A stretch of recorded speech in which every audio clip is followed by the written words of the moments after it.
Courbons la tête un instant.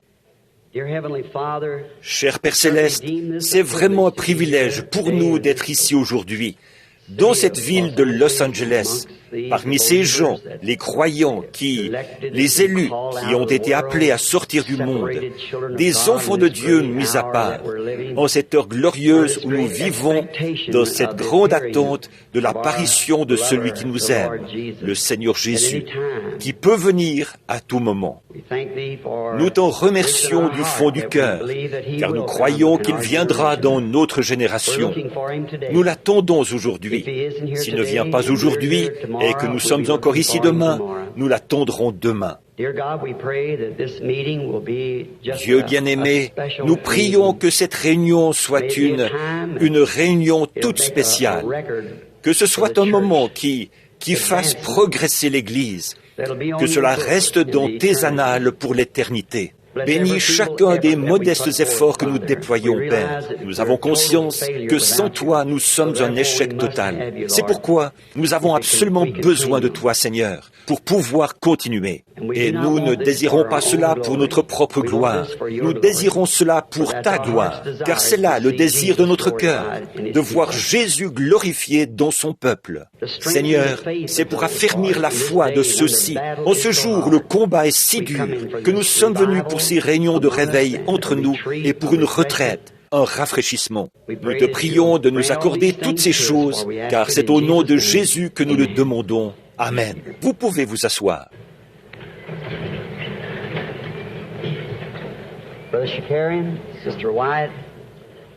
Frères Chakarian, Sœur Viat et chers amis de notre Seigneur Jésus-Christ, j'apprécie vraiment cette occasion d'être de nouveau à Los Angeles pour prêcher ce glorieux Jésus que nous sommes tous venus apprendre à mieux connaître aujourd'hui.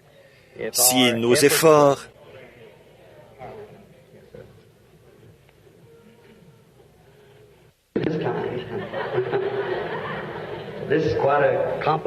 Oui, monsieur. Ce genre, c'est un système assez complexe, ça. On dirait que ce truc fait des siennes. Eh bien, comme ça ne marchera pas.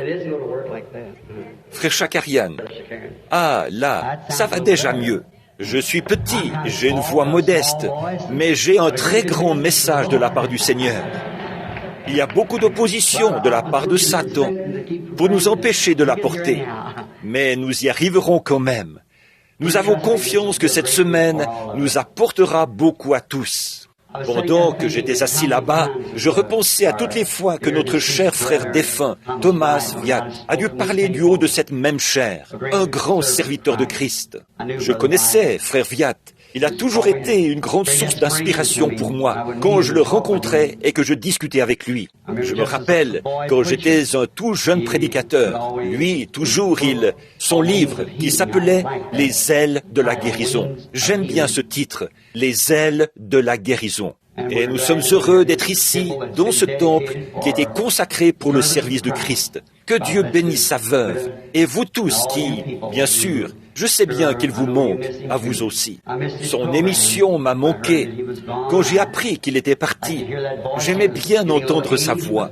Il n'était plus tout jeune, mais il avait encore une voix puissante et il avait un message de Dieu.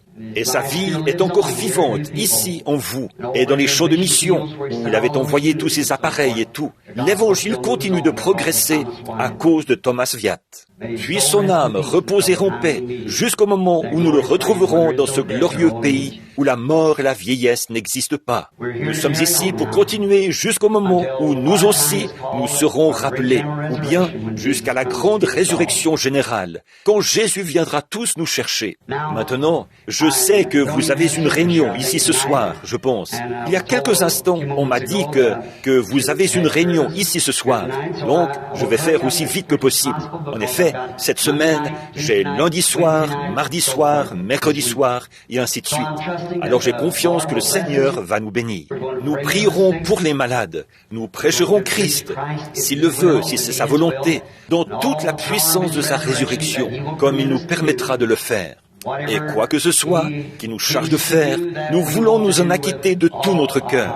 Et je sais qu'il nous bénira si nous croyons simplement en lui. Maintenant, avant d'ouvrir la parole pour la lire, je voudrais m'adresser à lui de nouveau, pendant que nous inclinons la tête et que nous restons tranquilles, là, en ayant confiance que la confusion est terminée. Nous comprenons bien, tous les chrétiens le savent, que l'ennemi, notre ennemi, est à l'œuvre partout. Mais voyez, quand ce genre de choses arrive, restez tranquille. Dieu sait de quoi il s'agit. Vous voyez, restez tranquille. Peut-être qu'il faisait quelque chose là et que vous ne le savez pas encore. Parlons-lui. Père, nous te prions maintenant de calmer la mer. Que le puissant Seigneur Jésus s'avance maintenant, qu'il entre par sa parole pour nous faire pénétrer dans des sphères nouvelles, dans sa puissance et ses manifestations.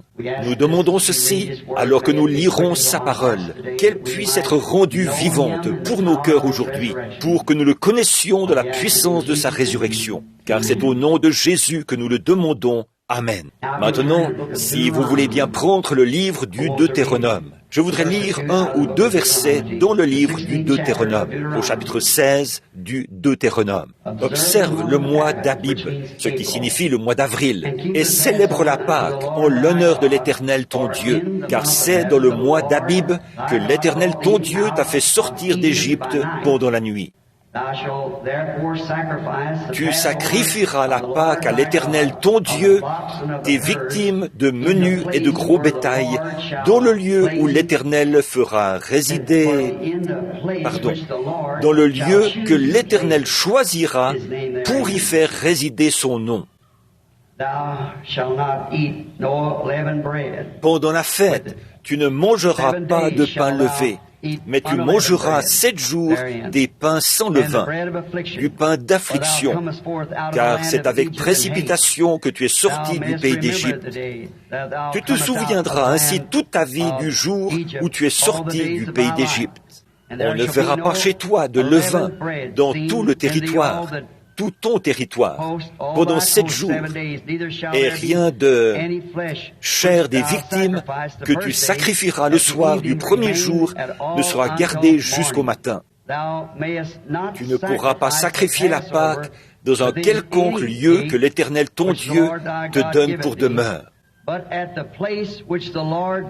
Mais c'est dans le lieu que choisira l'Éternel ton Dieu pour y faire résider son nom que tu sacrifieras la Pâque le soir et au coucher du soleil à l'époque de ta sortie d'Égypte.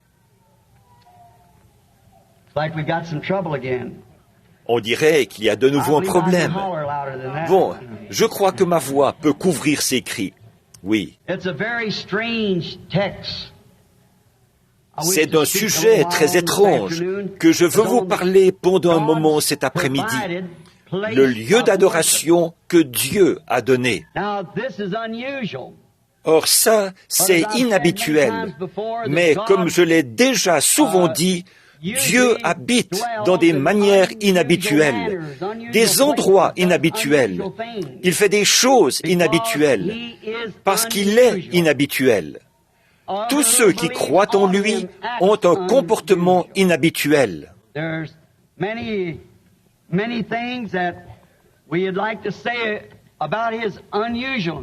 Il y a des tas de choses qu'on pourrait dire à propos de son côté inhabituel. Mais je sais que tous ceux qui le connaissent savent qu'il est inhabituel, qu'il fait des choses inhabituelles, parfois à des moments inhabituels. Donc, nous avons confiance qu'aujourd'hui, Dieu bénira la parole qui vient d'être lue et le sujet dont j'ai choisi de vous parler. Bien, je crois que ce qui avait posé un problème là, c'est qu'ils ont coupé les magnétophones là-bas. Et ça a mis le microphone hors tension. Donc, s'il n'arrange pas ça, eh bien, vous m'entendrez quand même. Tu arrangeras nos oreilles pour qu'on puisse entendre. La raison pour laquelle je veux parler de ce sujet, et c'est une occasion qui s'y prête, la réunion des hommes d'affaires du plein évangile, c'est que toutes les églises, ou du moins un grand nombre d'entre elles, sont représentées ici, dans ce groupe, toutes sortes de dénominations différentes. Et je constate souvent que les gens que je rencontre dans la rue, sur les autoroutes, dans l'avion, dans le train, dans l'autobus, je leur demande, « Vous êtes chrétien ?» L'un d'eux me répondra, « Eh bien, je suis méthodiste, je suis baptiste, je suis presbytérien, je suis luthérien, pentecôtiste, ou quelque chose du genre. »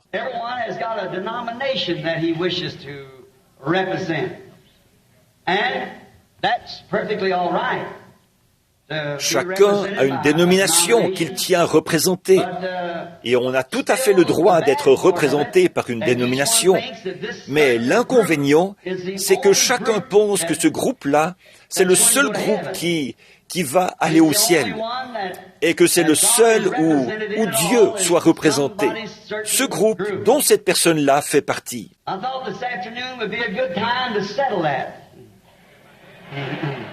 Je me suis dit que cet après-midi, ce serait un bon moment pour régler ça. Et c'est peut-être pour ça que Satan s'acharne sur le microphone. Vous savez, tout ce que font les hommes, ça finit par tomber en panne. Mais ce que Dieu fait ne tombe jamais en panne. Donc, comme c'est un moment propice pour le faire, et un endroit propice, que Dieu nous vienne en aide, et par sa grâce, nous ferons de notre mieux pour en parler. Bien, ce texte est tiré du livre du Deutéronome.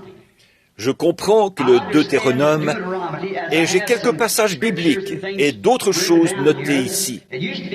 Autrefois, il me revenait très vite à l'esprit, mais depuis que j'ai passé 25 ans, pour la deuxième fois, alors j'ai un peu de mal à me les remémorer tous. Donc, je vais dans mon bureau, je prie, et au fur et à mesure qu'il me donne les passages bibliques, je les note, avec peut-être aussi un commentaire de temps en temps, pour avoir présent à l'esprit ce qui m'était venu au moment où il me l'a donné. Deutéronome, c'est un mot grec qui signifie deux lois, le mot Deutéronome, et Dieu a deux lois. L'une d'elles est la loi de la mort, par la désobéissance à sa parole. C'est ce que nous constatons. Quand Ève a désobéi à sa parole, cela a produit la mort. C'est l'une de ses lois. Le jour où tu en mangeras, ce jour-là, tu mourras. Et puis, il a une autre loi, qui est la loi de la vie, par l'obéissance. Si vous ne faites pas certaines choses, eh bien, que vous observez sa parole, vous vivrez. À mon sens, c'est de deux choses l'une. Soit on observe sa parole, soit on désobéit à sa parole. L'une de ces lois a été donnée sur le mont Sinaï, et l'autre a été, celle-là, c'est la loi de la mort. L'autre loi a été donnée sur le mont du Calvaire. C'est là que la loi de la vie a été donnée, grâce à Jésus-Christ. Il a aussi deux alliances. Il a fait une alliance avec Adam, le premier homme qui a vécu sur terre. Cette alliance-là, elle était conditionnelle. Si tu fais telle chose, moi, je ferai telle chose. Adam devait faire quelque chose pour maintenir cette alliance en vigueur devant Dieu. Il devait marcher dans les voies de Dieu, observer toute sa parole, ne pas enfreindre une seule parole. Mais il a aussi fait une autre alliance. Et celle-là, c'était avec Abraham. Cette alliance-là n'était pas soumise à des conditions. Au contraire, elle était inconditionnelle. Dieu a donné l'alliance à Abraham sans aucune condition. C'est inconditionnel. Pas « je ferai », j'ai déjà fait. Je l'ai déjà fait. Et c'est par cette loi-là que les chrétiens doivent vivre. Il ne s'agit pas de ce que nous faisons, mais de ce que lui a fait pour nous. Christ a déjà été sacrifié. Pas, il le sera. Il l'a été. C'est une œuvre accomplie. Il a vécu, il est mort, il est ressuscité, il est monté au ciel, il est revenu sous la forme du Saint-Esprit. Donc, pour Dieu, c'est une œuvre accomplie. Christ, qui ne connaissait pas le péché, est devenu mon péché. Pour que je puisse prendre sa place, il a pris ma place. J'étais en lui, au calvaire, quand il est mort. Je dois mourir là-bas avec lui pour pouvoir vivre. Comme la loi du péché, de la mort est dans le corps, vous devez mourir pour pouvoir être réconcilié avec lui. Mais maintenant, il y a toutes sortes de paroles que nous pourrions employer. Et nous connaissons bon nombre de merveilleux passages et les merveilleux types qu'on trouve dans les Écritures. Mais cet après-midi, ce que nous avons à affronter, c'est ceci. C'est que malgré tout ceci, il dit toujours qu'il n'y a qu'un seul lieu où il rencontrera les gens. Malgré toutes nos différentes théories, on a eu le judaïsme, on a eu le mahométisme, on a toutes sortes de credos, de dénominations, d'églises et tout. Mais Dieu a quand même dit qu'il n'y a qu'un seul lieu où il accepte de nous rencontrer. Tous ces lieux, chaque personne dit, c'est dans mon église qu'on le rencontre. Si vous ne faites pas partie de mon église, il ne vous rencontrera pas. Vous devez absolument faire partie de ce groupe-ci. Sinon, il ne vous rencontrera pas là. Ou plutôt, il ne vous rencontrera pas ailleurs que là. Or, nous voyons ici qu'il a effectivement un lieu, un seul lieu, qui offrira le sacrifice dans le lieu que l'Éternel, ton Dieu, choisira. Bon, il a un lieu qu'il a choisi, où il rencontre les enfants qui lui rendent un culte. Et il ne devait offrir de sacrifice nulle part ailleurs que dans ce lieu-là. Dans un autre lieu, quel qu'il soit, ça ne marchait pas. Il avait choisi un seul lieu où il les rencontrerait. Et il n'y a qu'un seul lieu où il rencontre celui qui lui rend un culte. Donc, si c'est ainsi, il nous faut veiller attentivement à trouver ce lieu. Je pense qu'il est plus qu'indiqué pour nous de le faire, sachant que nous approchons de la mort, que nous vivons dans une race qui va à la mort, que nous vivons dans un âge qui va à la mort, que nous vivons dans une nation qui va à la mort, sous l'étendard de la mort. Et ce monde doit bientôt arriver à sa fin. Il ne peut plus continuer bien longtemps. Le péché est trop profond. C'est sans espoir. Il n'y a plus d'espoir pour le monde. Il est au-delà de tout espoir. Je crois que le Saint-Esprit glane dans les champs pour en trouver un par-ci, un par-là, car l'heure est très avancée. L'Évangile a été prêché à toutes les nations. Des isthmes et tout l'ont suivi. Mais l'Évangile s'est propagé malgré tout. Et maintenant, au temps de la fin, comme nous voyons les choses prendre la tournure qu'elles prennent, il y a une grande mise en garde parmi le peuple élu de Dieu pour qu'il trouve ce qui est juste. Et il nous appartient de connaître cela, pas la théorie de quelqu'un, mais de connaître la vérité, ce que la Bible déclare être la vérité. Parce qu'un de ces jours, ce sera trop tard pour nous, et ça pourrait être aujourd'hui. Donc, considérons bien ce que Dieu a dit. Souvenez-vous, quand Dieu prononce une parole, il ne peut pas la retirer après. Il doit toujours rester le même.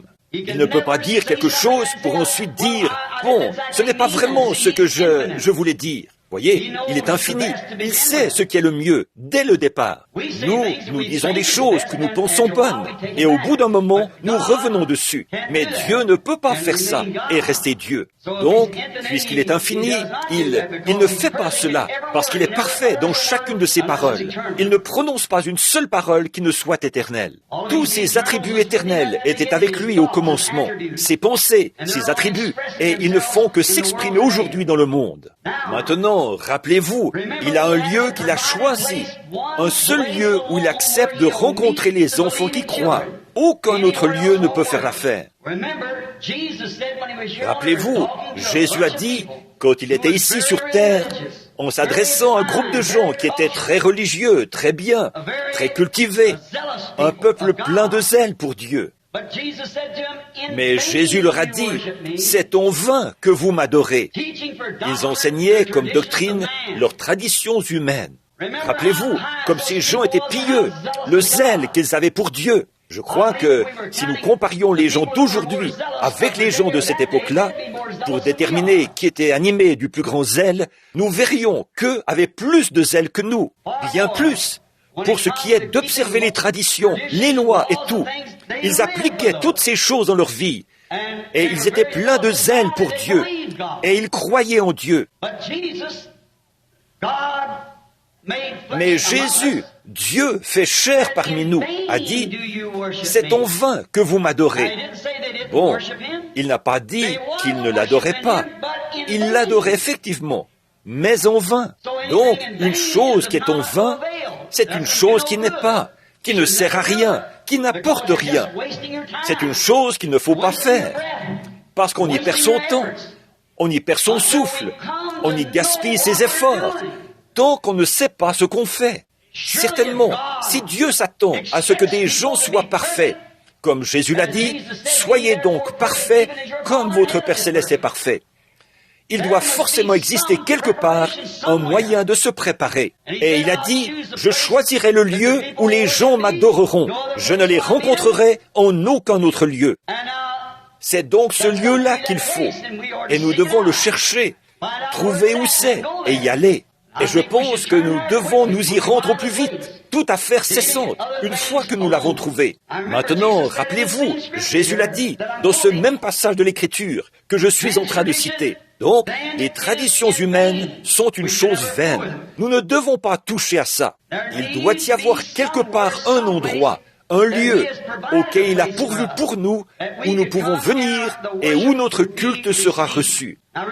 Or, souvenez-vous, en dehors de ce lieu choisi, peu importe combien vous êtes sincère, combien vous êtes fondamental, vous rendez un culte en vain. Je sais que c'est dur à entendre, mais l'édifice est quasiment terminé. Nous ne voulons pas qu'il puisse être ébranlé. Fixons-le solidement avec l'Évangile, pour que les gens que vous rencontrerez dans la rue ou ailleurs, vous les chrétiens, vous sachiez quoi leur répondre. En cette heure où ils disent « Oh, ça, c'est ceci, et j'ai vu ces gens-ci faire telle chose, et cela produire telle chose. » Certes, toutes ces choses doivent arriver, mais il y a un lieu que Dieu lui-même a donné, et c'est en ce lieu que Dieu rencontre celui qui lui rend un culte, en celui-là seul. Remarquez le verset 2, « Adore dans le lieu que j'ai choisi. » Choisi quoi? Dans ce lieu, ce qui indique qu'il a fixé un lieu où tous doivent lui rendre un culte. Les autres lieux ne servent à rien. Et dans ce lieu-là, il a dit, « J'ai également choisi de mettre mon nom dans ce lieu. Je choisirai un lieu et j'y mettrai mon nom, dans ce lieu où il va rendre son culte. » Ça indique qu'il n'y a qu'un lieu, un seul. Ça doit être le choix de Dieu, pas le nôtre. Nous n'avons pas à choisir. Il a déjà fait le choix. Or, ce que Dieu choisit, c'est juste. Moi, je peux faire un mauvais choix. Vous pouvez faire un mauvais choix, mais pas Dieu. Il fait le bon choix. Après tout, c'est lui qui est l'objet du culte. Et c'est lui qui a choisi le lieu où il veut rencontrer ceux qui lui rendent un culte. Alors c'est là que nous devons le rencontrer. C'est le seul lieu où il demeure, le seul lieu où il accepte de vous entendre. Remarquons, là aussi, le lieu que j'ai choisi pour que vous m'y adoriez. J'y mettrai mon nom. Oh, sondons les Écritures maintenant, pour trouver quel est ce lieu où il a mis son nom. Or, nous avons des ombres et des types dans toute la Bible. Nous savons ça, des différents lieux où il a rencontré les gens. Mais ce n'est pas le lieu où il les rencontre aujourd'hui. C'est que ces lieux-là n'étaient que des préfigurations de quelque chose à venir, du véritable lieu où il rencontrerait les gens. Le lieu, l'église, où on pourrait le rencontrer. Et il existe un lieu, il existe une église. Et Dieu a promis de rencontrer les gens dans ce lieu et d'y exaucer leurs prières.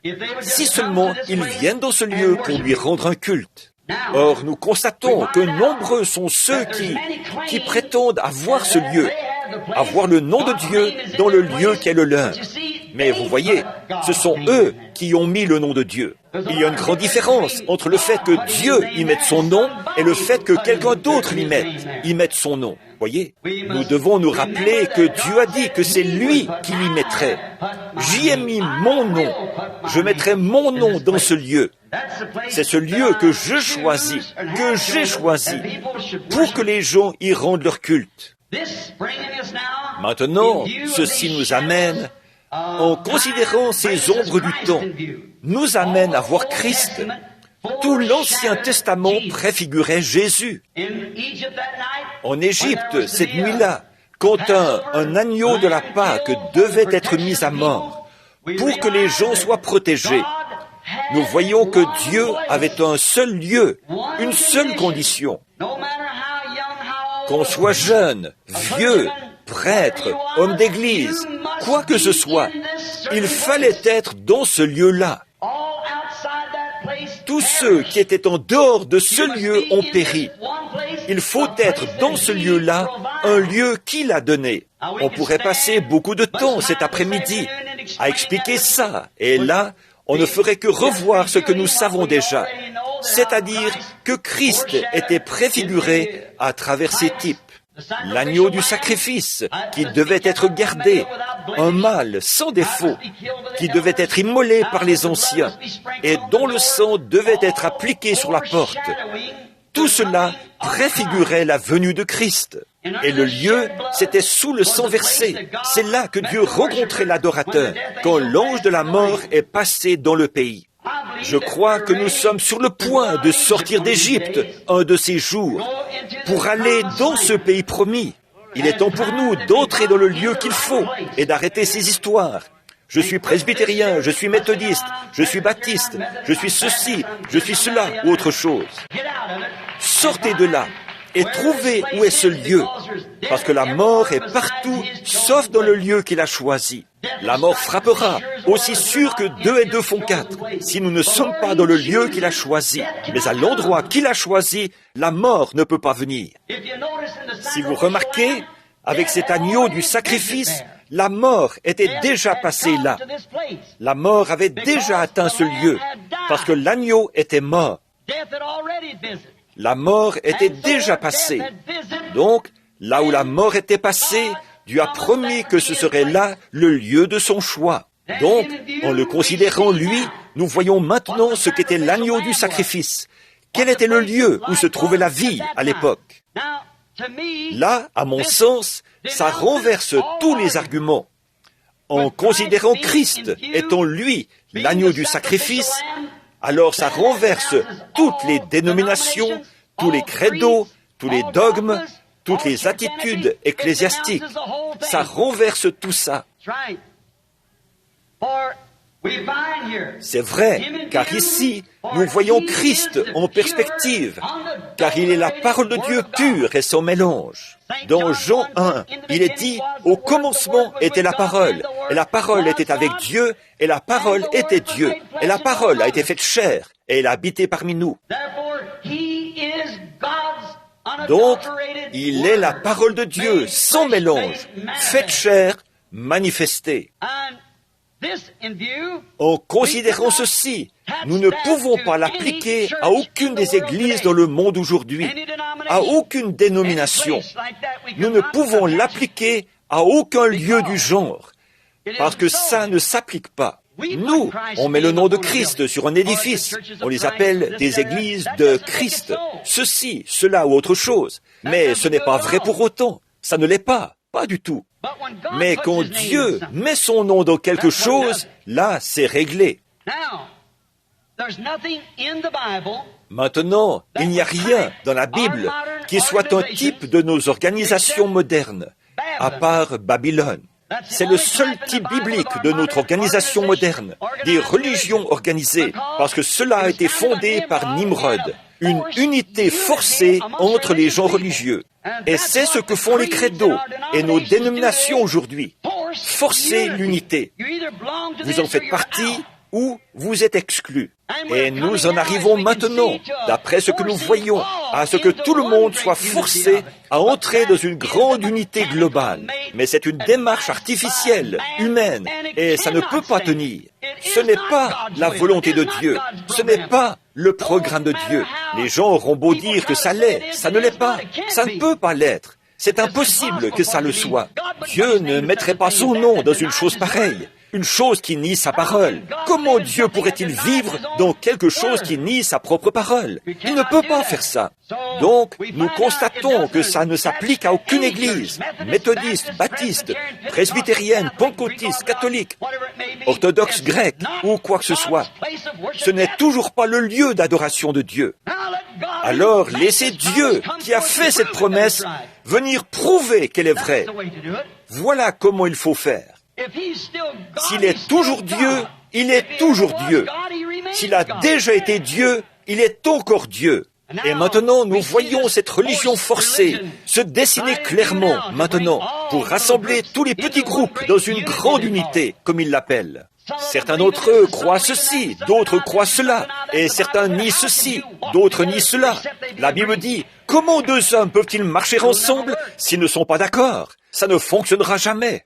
Nous devons être en accord. Et avec quoi? En accord avec quoi? Pas en accord l'un avec l'autre, mais plutôt en accord avec la parole, avec Dieu. Voilà avec quoi nous devons être en accord. Là, nous voyons qu'une unité forcée était représentée par les groupes de gens à Babylone. Dieu ne peut pas mettre son nom dans une telle chose. Il ne l'a jamais fait et il ne le fera jamais. Bien qu'ils aient essayé, qu'ils y aient mis leur nom, y aient mis son nom, mais ça ne s'applique pas. Mais nous devons trouver où il a mis son nom, car c'est là le seul lieu qu'il a donné pour que les chrétiens, les enfants qui croient, viennent lui rendre un culte en ce lieu. Quel est donc ce lieu? Maintenant, pour confirmer ceci, nous pourrions prendre toute la Bible pour confirmer ce que je vais dire.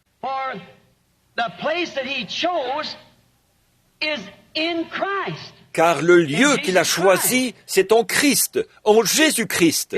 C'est en lui, en son Fils, le Fils de Dieu, Jésus-Christ. Eh bien, vous direz, il me semble que ce qu'on lit dans l'Écriture ici, c'est qu'il a dit qu'il choisirait le lieu, et aussi qu'il mettrait son nom dans ce lieu. Eh bien, le Fils prend toujours le nom du Père. Je m'appelle Branham parce que mon Père s'appelait Branham. Et Jésus a dit qu'il est venu au nom de son Père. Jean 5, 43. Je suis venu au nom de mon Père, et vous ne me recevez pas. Donc c'est là que Dieu a fait résider son nom, sous le sacrifice de son propre Fils. C'est le seul lieu donné par Dieu. C'est là qu'on peut rencontrer Dieu. C'est en Christ. C'est le lieu qu'il a donné. Dans aucune dénomination, aucun credo, ni rien d'autre, Dieu n'a promis de nous rencontrer. Ce n'est qu'en Jésus qu'il nous rencontre, car c'est le seul lieu où se trouve son nom. Nous entendons aussi Jésus, alors que je continue ce passage de l'Écriture, dans Jean au chapitre 5, verset 43. Il a dit, « Un autre viendra, il viendra en son nom, et vous le recevrez. » Nous pouvons adhérer à un credo, un autre. Nous pouvons adhérer à une dénomination, vous le recevrez. Mais quand vous recevez Jésus, c'est différent. Un autre viendra. Je dis que je suis méthodiste, que je suis baptiste, que je suis presbytérien. Ça, vous le recevrez sans problème. Mais moi, je viens au nom de mon Père, en faisant ce que le Père a dit que je ferais. Et vous ne me recevez pas. Il a dit, Jean est venu, et il avait un grand témoignage. Mais j'ai un plus grand témoignage de Dieu, que ce que Jean avait. Car ce que le Père m'a donné de faire, je le fais. Les paroles qui étaient écrites de lui, ce qu'il devait être en ce jour-là. En effet, son nom était Dieu. Dieu a de nombreux titres. Dieu, c'est un titre en soi. Il s'est appelé Jéhovah Jireh, Jéhovah Rapha, Jéhovah Manassé. Il s'est appelé la rose de Saron, le lys de la vallée, l'étoile du matin, l'alpha, l'oméga, le commencement et la fin. Et ensuite, le Père, le Fils, le Saint-Esprit, tous ces titres. Mais son nom, le nom de Dieu, c'est Jésus-Christ, le Oint, c'est son nom. Il a eu beaucoup de titres, mais un seul nom, le seul. Il n'y a sous le ciel aucun autre nom qui ait été donné parmi les hommes par lequel vous deviez être sauvés. Nous voyons que c'est vrai. Et puis, cette mise en garde-là, quand cet autre viendra, il viendra en son propre nom. Méthodiste, baptiste, presbytérien, pentecôtiste, et ainsi de suite. Lui, vous le recevrez. Vous vous rattacherez à lui. Mais Christ est rejeté. Cela, il le rejette. Le prophète a dit, voyons un peu ce qui a été dit de son nom. Le prophète a dit qu'on appellerait son nom Emmanuel. C'est Ésaïe qui a dit ça, vers le chapitre 7, et dans Matthieu 1, 23. Il est dit, « Tout cela arriva afin que s'accomplisse ce que le Seigneur avait annoncé par le prophète. On appellera son nom Emmanuel, ce qui signifie Dieu avec nous. Emmanuel, et son nom était Jésus. Dieu avec nous, portant le nom de son Père. Il est venu au nom de son Père. C'est là que Dieu a fait résider son nom dans son Fils. C'est le seul lieu où vous puissiez l'adorer. Le seul lieu où Dieu accepte de vous rencontrer, c'est dans ce Fils, qui était symbolisé par l'agneau du sacrifice. Tout au long de l'Ancien Testament, ce qui était représenté là par tous les types, c'était une seule chose, le fait que le seul lieu de rencontre avec Dieu était sous le sang du sacrifice. Le seul lieu où il acceptait qu'on le rencontre, le seul lieu où il accepte qu'on le rencontre aujourd'hui, ce n'est pas dans le nom d'un credo, ou dans le nom d'une dénomination, le nom d'une église, ou le nom d'un groupe, le nom d'une société, mais c'est dans le nom de Jésus-Christ. J'ai testé ça quand j'étais un jeune homme. J'avais souvent entendu parler de spiritisme, du diable, des choses qu'il fait. Et je savais que s'il existait un Dieu, il devait aussi exister un diable, parce que la Bible dit que le diable existe. Et je me suis dit, j'avais entendu parler de ces spirites. Je suis allé voir certains d'entre eux. J'ai constaté que c'étaient des charlatans, qu'il n'y avait rien là, rien qu'un tas de faux semblants. Mais j'ai découvert que certains d'entre eux étaient de vrais spirites. Un jour, j'étais à un camp, un prédicateur et moi. Nous étions allés les voir là-bas. Ils avaient fait s'élever une table au-dessus du sol. Ils avaient posé des verres à whisky dessus. Cette table, ils l'avaient fait tourner et retourner. Et une guitare volait dans le bâtiment. Et les vêtements des gens, il avait fait s'élever dans cette pièce. Il a dit, le médium a dit, je mets quiconque au défi de la faire redescendre. Deux hommes ont dit, je la ferai descendre. Ils l'ont attrapée par les pieds, comme ça, et ils ont essayé de la retenir. Ils ne pouvaient pas. Oh là, cette table les envoyait par terre. Ne restez pas assis à ne rien faire. Si vous n'avez jamais été missionnaire, que vous n'avez jamais été sur le terrain, la seule chose que vous connaissez, c'est l'idée que le diable existe. Si vous regardez alentour, sur certaines personnes qui marchent dans la rue, vous pouvez le voir. Mais le diable existe, c'est certain. Et les gens adorent le diable sans même le savoir. Ils adorent le diable dans les églises, en enseignant comme doctrine des commandements d'hommes, des credos et des traditions. J'ai dit, cette femme m'a crié, on m'a dit que vous êtes prédicateur. J'ai dit, c'est vrai. Elle a dit, elle a dit, que pensez-vous de ceci? J'ai dit, c'est le diable. Et elle a dit, eh bien, si vous avez tant de puissance que ça, faites-la donc descendre. J'ai dit, je n'ai aucune puissance, je n'ai pas de puissance, mais je suis ici pour représenter quelqu'un. J'ai dit, Seigneur Jésus, tu as dit dans Marc chapitre 16, en mon nom, ils chasseront les démons. J'ai dit, maintenant, afin que ton serviteur sache, car le combat est devant moi. J'ai dit, j'ordonne que cette table tombe au nom de la Sainte Église. Elle n'a pas bougé. J'ai dit, j'ordonne que cette table tombe au nom du Père, du Fils et du Saint-Esprit. Elle n'a pas bougé. J'ai dit, j'ordonne que cette table tombe au nom de Jésus-Christ. Et là, elle a failli se casser les 4 pieds en tombant par terre. En mon nom, ils chasseront les démons. C'est le nom du Père. Il a mis son nom en Jésus-Christ. Et c'est en lui qu'il accepte d'être rencontré pour l'adoration. C'est en lui qu'il accepte d'être rencontré pour chasser les démons. C'est en lui qu'il accepte d'être rencontré pour guérir les malades. C'est en lui qu'il accepte d'être rencontré pour sauver. C'est en lui qu'il accepte d'être rencontré pour remplir du Saint-Esprit. C'est le seul lieu où Dieu rencontre les gens pour l'adoration. Maintenant, nous voyons que Jésus a aussi dit que le nom Jésus signifie Jéhovah Sauveur.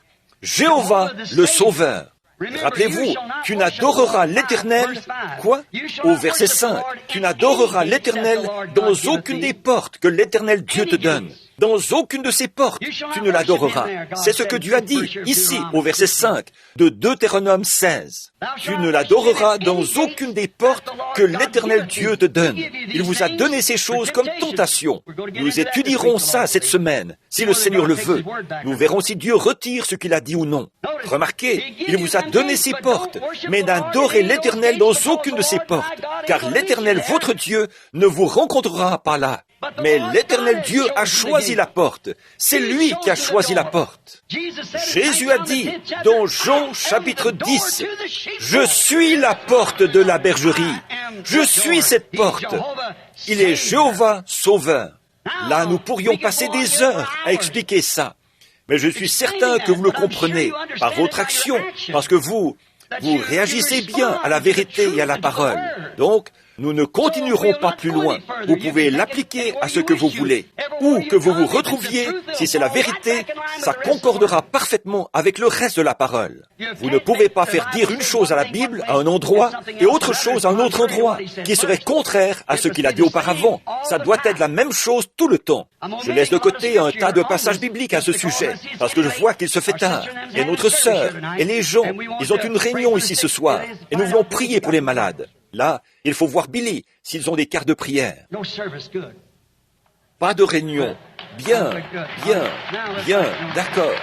Maintenant, voyons un peu. Très bien. Nous mettons notre confiance dans le Seigneur, qu'il bénira cette dame pour cela, parce qu'elle nous laisse disposer de cette salle, qu'elle nous laisse le temps. Il y a tellement de preuves infaillibles établissant que Jésus est ce lieu.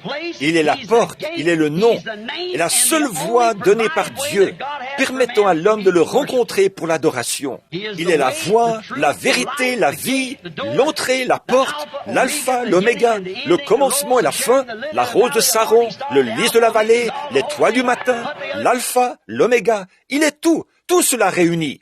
Il est à la fois la racine et la postérité de David, l'étoile brillante du matin. En lui habite corporellement la plénitude de la divinité. Et c'est là que nous sommes, pour Dieu, des fils et des filles, dans la divinité de Dieu. Oui, en tant que fils et filles, nous faisons partie de la famille, si on est dedans. Maintenant, comment faire pour entrer dans ce glorieux lieu, pour y rendre notre culte? Voilà la question suivante. Comment faire pour entrer dans ce lieu? Si Jésus est ce lieu, il est le nom de Dieu, il est le lieu d'adoration de Dieu, et il est l'unique porte de la bergerie. Et par conséquent, il nous faut trouver comment entrer en lui. Maintenant, si vous passez la porte, bien sûr, vous entrez comme quelqu'un de la famille. C'est ce que nous disions l'autre jour au sujet au petit déjeuner, au sujet de la petite brebis, en disant que Dieu ne fermera pas la porte tant qu'il n'aura pas trouvé cette dernière petite brebis pour la faire entrer. Si vous êtes entré, alors vous faites partie de la famille. Vous êtes de la famille de Dieu, une fois que vous êtes entré en Dieu. Mais vous ne pouvez pas être de la famille de Dieu en étant presbytérien, méthodiste, baptiste, pentecôtiste. Ce n'est pas possible. Vous devez entrer en Jésus-Christ. Mais direz-vous, nous l'avons fait. Nous allons voir si vous l'avez fait. Voyons donc ce que dit la Bible. Nous voyons dans 1 Corinthiens, chapitre 12, que la Bible dit « Nous avons tous été baptisés dans un seul esprit pour former un seul corps. Nous sommes baptisés dans le corps de Christ par un seul Saint-Esprit. Nous n'y entrons pas en étant secoués, nous n'y entrons pas en y adhérant, nous n'y entrons pas en étant baptisés d'eau. C'est par le baptême du Saint-Esprit que nous entrons dans le corps de Jésus-Christ. » Une fois que vous y êtes entrés, c'est pour combien de temps? Jusqu'à ce que vous vous comportiez mal? Éphésiens 4:30 dit « N'attristez pas le Saint-Esprit de Dieu, par lequel vous avez été scellés jusqu'au jour de votre rédemption. » Débattez-en avec lui, pas avec moi. C'est ce qui est dit. Je le lis, là. Bien, vous êtes scellés jusqu'au jour de votre rédemption, jusqu'au jour où Jésus viendra vous chercher. Alors, réfléchissez à ça.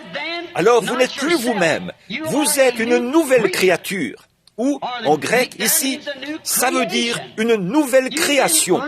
Vous avez été recréés. La puissance de Dieu vient sur vous. Et vous êtes alors créés, une nouvelle créature. Et c'est ce qui fait que tout l'être physique, l'être spirituel et tout, est soumis à la parole de Dieu. Il n'y a pas d'autre moyen. Comment pouvez-vous dire que vous êtes chrétien et désobéir à sa parole sur un seul point? Quiconque désobéissait à la loi, à une seule partie de cela, devenait coupable de la totalité de cela. Quiconque, Jésus a dit, l'homme ne vivra pas de pain seulement, mais de toute parole qui sort de la bouche de Dieu. Pas seulement d'une partie des paroles, de toute parole. Il a dit dans l'Apocalypse au chapitre 22, quiconque retranchera une seule parole de ce livre, ou y ajoutera une seule parole, verra sa part retranchée du livre de vie. Nous ne devons rien retrancher de la Bible, ni rien y ajouter. Il ne faut dire que ce qui est dit. Et dans 1 Corinthiens 12, il est dit, nous avons tous été baptisés dans un seul esprit pour former un seul corps. Maintenant, une fois que vous êtes dans ce corps, Romains 8:1 dit, il n'y a donc maintenant aucune condamnation pour ceux qui sont en Jésus-Christ, qui marchent non selon la chair, mais selon l'esprit. Voilà le lieu où il n'y a aucune condamnation. Que vous alliez à une église méthodiste, baptiste, presbytérienne, où que ce soit, si vous êtes en Christ, vous êtes une nouvelle créature. Il n'y a aucune condamnation en vous, nulle part. Voilà le lieu de rencontre de Dieu. C'est là que Dieu rencontre celui qui lui rend un culte. C'est dans ce lieu que vous êtes considérés comme une nouvelle créature, car ils sont morts aux choses du monde. Ils sont vivants en lui. La présence vivante de Dieu est avec eux, jour après jour. Il vit en eux, dans tous les âges qui se sont succédés tout au long de la Bible, quand l'homme répond à l'exigence de Dieu, qu'il vient dans le lieu qu'il a donné dans sa parole écrite. Pour cette époque-là, Dieu fait de cette personne une nouvelle créature, et il n'a aucune condamnation. Regardez Job. Est-ce que je vous assourdis par ma façon de parler dans ces micros? Je suis désolé. Je sais qu'il y a de l'écho. Moi aussi, je l'entends ici. Mais regardez, Job, malgré tous les gens qui essayaient de le condamner, tous ceux qui disaient qu'il avait tort, il observait le commandement de Dieu par cet holocauste. Il savait qu'il était justifié parce qu'il observait les commandements de Dieu. Voilà comment il était justifié, parce qu'il faisait ce que Dieu voulait de lui. La présence vivante de Dieu illumine le jour, chaque jour, fait passer de la mort, des credos à la vie et à la parole pour l'époque en question. Or, Dieu fait certaines choses, comme une petite fleur. C'est ce que je disais l'autre jour, au petit déjeuner. Quand une semence voit la lumière, elle se met à pousser. Elle boit à la source de Dieu. Elle continue à pousser jusqu'à ce qu'elle bourgeonne, qu'elle fleurisse et que la fleur s'épanouisse. Alors nous voyons que lorsque nous commençons avec Christ, nous poussons de la même manière, parce que nous croissons dans la grâce et dans les préceptes de Dieu. Le seul plan donné par Dieu pour chaque âge, c'est sa parole. Son Fils est venu manifester toutes les promesses qui étaient promises pour son âge. Tous les prophètes sont venus exactement à leur moment prévu. Ils étaient la parole de Dieu, vivante sur terre. Ils étaient la parole. Jésus a dit qu'ils étaient des dieux. Jésus appelait ses prophètes des dieux.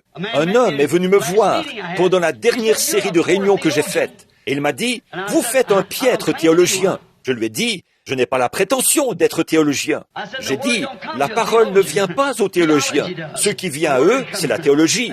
La parole vient. » Voyez, j'ai dit, « Ce qui vient à un théologien, ce n'est que de la théologie. » Mais j'ai dit, là, nous parlons d'autre chose. Or, nous voyons que dans chaque âge, quand Dieu avait dit que quelque chose allait arriver, voilà qu'arrivait l'homme qui manifestait cela. Voilà qu'arrivaient les gens qui vivaient cela. C'était Dieu lui-même, vivant dans ces gens, parce que c'était l'accomplissement de sa parole. Donc, le seul moyen donné par Dieu, le seul plan qu'il a donné aujourd'hui, c'est son Fils, à travers sa parole pour cet âge, vivifié par l'esprit de sa vie, vivifié. Bon, nous avons de grandes écoles de théologie, et souvent, quand nous faisons ça, je n'ai rien contre ça, absolument pas. Mais vous voyez, quand on a une école de théologie, Jésus a dit dans Jean 4, « L'heure vient, elle est déjà venue, où Dieu, qui est esprit, sera adoré en esprit et en vérité. » Or, certaines personnes ont l'esprit et n'ont pas la vérité. D'autres ont la vérité et n'ont pas l'esprit. Donc, c'est comme si on avait une grande voiture, si on voulait se rendre quelque part en Cadillac. 2 Cadillacs identiques. Là, on les pousserait jusqu'au réservoir. On ferait le plein d'essence aux 2 voitures. Et sur l'une, on s'érinte à tourner la manivelle. On pourrait regarder et dire, le siège est bien fait, le volant est joli, avec des incrustations de diamants, et c'est pelucheux, très joli. Oh, on peut s'installer confortablement et dormir. Oh, ces voitures permettent chacune de faire des tas de choses. Mais vous voyez, l'une d'elles, elles ont toutes les 2 la mécanique correcte, mais l'une d'elles a la dynamique. Vous voyez, même si on connaît bien la mécanique, il faut la dynamique pour mettre la mécanique en marche, pour les faire fonctionner. Et c'est ça qui ne va pas avec l'Église aujourd'hui. On est plein de théologie, sans avoir la dynamique. C'est vrai. Voyez? Autrement dit, il faut une étincelle pour allumer l'essence. Sans quoi l'essence ne vaut pas plus que... Elle ne vaut même pas autant que de l'eau, tant qu'il n'y a pas d'étincelle pour l'allumer. Donc voilà, peu importe le bon enseignement qu'on peut avoir reçu, peu importe combien on peut croire, et tout ce qu'on peut considérer comme vrai dans la Bible, et on peut croire qu'elle est vraie dans sa totalité, mais il faut qu'il y ait là, la dynamique, l'étincelle, pour allumer cette parole, pour la faire démarrer. C'est indispensable. Sinon, l'Église reste immobile, la voiture reste immobile, vous restez immobile. Vous aurez beau dire, je suis d'accord, j'en crois chaque parole. Il vous faut quelque chose pour allumer ça, pour allumer cette 100 octanes, pour faire avancer la grande Église de Dieu. Il faut avoir la dynamique avec la mécanique. La mécanique, c'est très bien, mais il manque la dynamique. Et je pense que c'est ça qui ne va pas avec l'Église aujourd'hui. Il nous manque cette puissance dynamique, ce qui actionne cette parole et la fait vivre aujourd'hui. Martin Luther avait la mécanique et la dynamique à son époque. John Wesley les avait à son époque à lui. Les pentecôtistes les avaient à leur époque. Qu'en est-il de notre époque, à nous ? C'est maintenant une autre heure. L'Église devrait maintenant être parvenue au stade adulte, prête à partir rencontrer Christ. Toutes les bénédictions qu'il a promises dans la Bible se manifestant activement dans ce grand corps, là où il a promis de rencontrer les gens et d'être adoré. Dans cette grande église qui est la sienne. Mais vous voyez, on envoie nos enfants à l'école, on apprend à lire, à écrire et à compter, toute l'histoire des prophètes et tout. C'est très bien, mais à moins d'avoir quelque chose derrière tout ça. Oh, vous direz, eh bien, j'ai poussé des cris, j'ai parlé en langue. C'est bien, moi aussi j'y crois. Mais ce n'est toujours pas de ça que je parle. Voyez, vous, ça ne fera que tout sauter. Vous ferez clac, clac, plop, plop, comme une vieille voiture qui essaie de démarrer. Vous direz, oui, je crois ceci, je crois aussi cela. Mais pour ce qui est de telles choses, les jours de ça, oh non, non. Elle, c'est de la 100 octanes, frère, avec le générateur qu'il faut derrière. Ça lancera l'allumage de chaque parole de Dieu vers l'accomplissement de sa promesse. C'est vrai. C'est ça qui nous arrive aujourd'hui. On s'est presque arrêté. On veut croire ceci, croire cela. Quand je dis quelque chose au sujet de ceci, je ne sais pas. Eh bien, la Bible a dit, c'est réglé. Si Dieu l'a dit, c'est qu'il faut le faire. Si c'est ce que Dieu a dit de faire, nous devons le faire. Restez-y jusqu'à ce que Dieu lance l'allumage. Et bien vite, vous vous mettrez en action de nouveau. Vous voyez? Si vous ne le faites pas, vos bougies seront toutes encrassées. Donc, nous avons besoin d'autre chose. Nous avons besoin de quelque chose qui nous mette en action. Et remarquez, il ne fait pas qu'entrer par le Saint-Esprit pour donner le savoir de sa parole, mais il manifeste aussi cette parole. Maintenant, souvenez-vous, les prophètes croient la parole. Ils reçoivent la parole de Dieu. Et Dieu, le Saint-Esprit, entrait en eux. Il allumait cette promesse et on produisait l'accomplissement. Oh là là, qui peut condamner ça? Jésus a dit, qui peut me déclarer coupable de péché? Le péché, c'est l'incrédulité. Tout ce que Dieu a écrit et tout ce que les prophètes ont dit, j'en suis la réponse. Ce qu'ils ont dit que j'allais faire, je le fais. Il est venu en tant que prophète, le Fils de l'homme. C'est exactement ce qu'il était. Et il a prouvé qu'il l'était. Il l'était effectivement. Pourquoi? La dynamique était là, pour actionner la mécanique. Il était la mécanique, le Fils lui-même, et le Père était la dynamique. Ce n'est pas moi qui fais les œuvres, c'est mon Père qui demeure en moi. Il envoie la dynamique et fait avancer la chose. Il l'accomplit. Quand ai-je dit quelque chose? Comme Samuel l'a dit au peuple une fois. Vous ai-je déjà dit quelque chose au nom du Seigneur qui ne se soit pas accompli? Voyez, quand vous ai-je dit quelque chose qui ne soit pas arrivé, qui ne se soit pas accompli? Oh, toi, ce que tu nous as dit, c'est accompli, mais nous voulons quand même avoir un roi. C'est pareil aujourd'hui. Les gens s'accrochent à leurs petites idées, ils se cramponnent à leur credo, ils veulent y rester attachés. Et ils parlent d'un réveil à notre époque. Comment peut-on avoir un réveil dans une confusion pareille?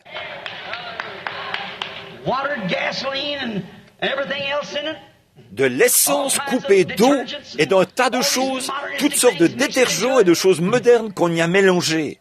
Un jour, je circulais sur la route et il disait, pour un genre de détergent moderne, il disait, vous n'avez plus besoin de laver la vaisselle, il suffit de la tremper et de la ressortir. Je me suis dit, là, je vais être le héros à la maison. Je suis allé acheter une boîte de ce produit. J'ai dit à ma femme, va mon trésor, c'est moi qui fais la vaisselle. Je me disais, oh là là, ces gens-là savent de quoi ils parlent, les scientifiques. Là, je vais lui montrer, elle va, jusqu'à ce qu'elle comprenne le truc. Comment je fais? Juste les tremper dedans et les ressortir. C'est tout ce qu'il y a à faire. Les enfants avaient mangé des œufs au petit déjeuner. J'ai versé ce détergent là-dedans. J'ai trempé la vaisselle dedans, je l'ai ressorti. Je l'ai retrempé, je l'ai de nouveau ressorti. C'était encore tout plein d'œufs. Oui, monsieur. Maintenant, je ne crois plus rien de ce que j'entends à la télévision. Non, monsieur. Non, non, rien du tout. Voilà la raison pour laquelle je ne crois pas qu'un système fait par les hommes puisse tenir. Dieu a donné une seule voie. Ce n'est pas le méthodiste, le baptiste, le presbytérien, mais c'est Jésus-Christ, par la nouvelle naissance, en croyant cette Bible. Voilà la voie que Dieu a donnée. La seule voie qu'il a donnée, c'est en Jésus-Christ, son Fils. Et c'est dans son Fils qu'il a fait résider son nom. Son nom, le nom de Dieu, est Jésus, parce qu'il est venu au nom de son Père. C'est donc le nom de Dieu, puisqu'il était Dieu.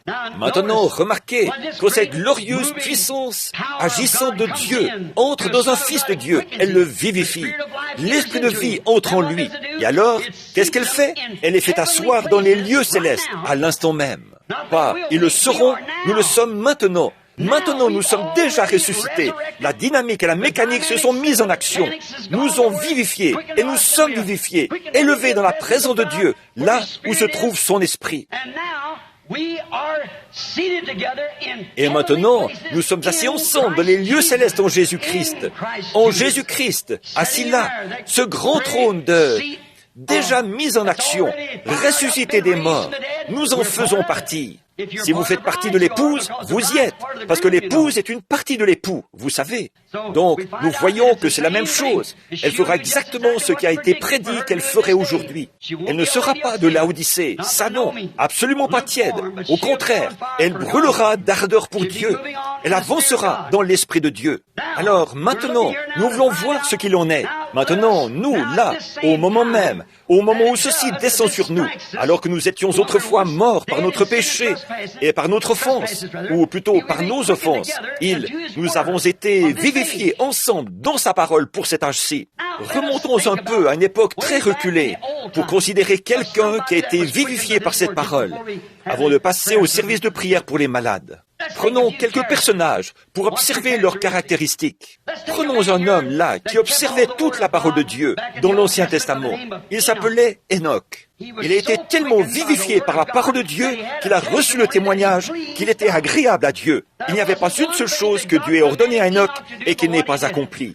Je me demande combien il y aurait d'Enoch ici cet après-midi si vous saviez que quelque chose est la parole de Dieu. Combien d'entre vous, mesdames, aux cheveux coupés courts, pourraient prétendre être une Enochesse? Voyez, en sachant que Dieu condamne ça. Combien d'entre vous, messieurs, qui permettez à ces femmes de le faire, pourraient prétendre être un Enoch? Oh là là, ça ce n'est qu'une chose, et les milliers d'autres alors. Et on étouffe tout ça en disant, je fais partie de ceci et je fais partie de cela. Vous avez beau faire partie de cela, mais tant que vous n'êtes pas entré dans le lieu que Dieu a donné, et vous ne pouvez pas y entrer sans devenir une partie de cette parole. Et en étant une partie de celle-ci, vous en devenez la totalité. Vous êtes soumis à tout. Remarquez, nous avons ici ce que la Bible appelle la parole de Dieu. Et c'est effectivement la parole de Dieu. Nous voyons donc qu'Enoch est entré dans la voie que Dieu avait donnée par sa parole, qu'il a marché pendant 500 ans et qu'il lui a été agréable. Et nous voyons que la mécanique était parfaite en lui, à tel point qu'au moment où la dynamique s'est mise à l'œuvre dans le moteur, cela l'a carrément enlevé de la terre. C'est lui qui a pour ainsi dire, était le premier à prendre l'avion, à s'envoler vers le ciel. Sous l'effet de la mécanique et de la dynamique de Dieu, agissant ensemble, il ne fut plus, parce que Dieu l'a enlevé de la terre, sans qu'il passe par la mort. C'est tout à fait vrai. Il marchait dans la voie que Dieu a donnée. Nous voyons la même chose avec Élie. Ce brave Élie avait clamé contre tellement de ces Jézabel toutes maquillées et leurs cheveux coupés et tout, à la mode de l'époque. Ce vieillard avait passé sa vie à condamner le péché chez ces femmes parce qu'elles suivaient l'exemple d'une femme, Jézabel. C'est à peu près comme Hollywood maintenant, que toutes les sœurs s'en vont imiter. Jézabel est toujours en vie. Il suffit de regarder autour de soi pour s'en rendre compte. Elle a toujours un pouvoir considérable. Là, nous voyons que cet homme, étant prophète, il avait maudit ça et tout, en restant parfaitement dans la volonté de Dieu. Quand tous les autres prédicateurs ont cédé, lui s'y est tenu. Et un jour, il était tellement épuisé que Dieu a fait descendre du ciel un char et des chevaux de feu pour l'enlever. Il était tellement rempli de cette puissance vivifiante. Pensez un peu, avec la parole de Dieu dans son cœur. Là, il était tellement rempli de cette puissance vivifiante, ce qu'il a vivifié. Si l'Esprit de Dieu, je crois que ça se trouve dans Romains 11, ou 1:11. Il est dit, si l'Esprit, ou c'est Romains 8:11, si l'Esprit qui a ressuscité Jésus d'entre les morts est en vous, il vivifiera aussi vos corps mortels. Si l'Esprit qui a ressuscité Jésus d'entre les morts, s'il est en vous, il vivifiera aussi vos corps mortels. Les vivifiera. Qu'est-ce que ce mot vivifier veut dire? Le mot grec, là, signifie être rendu à la vie après la mort.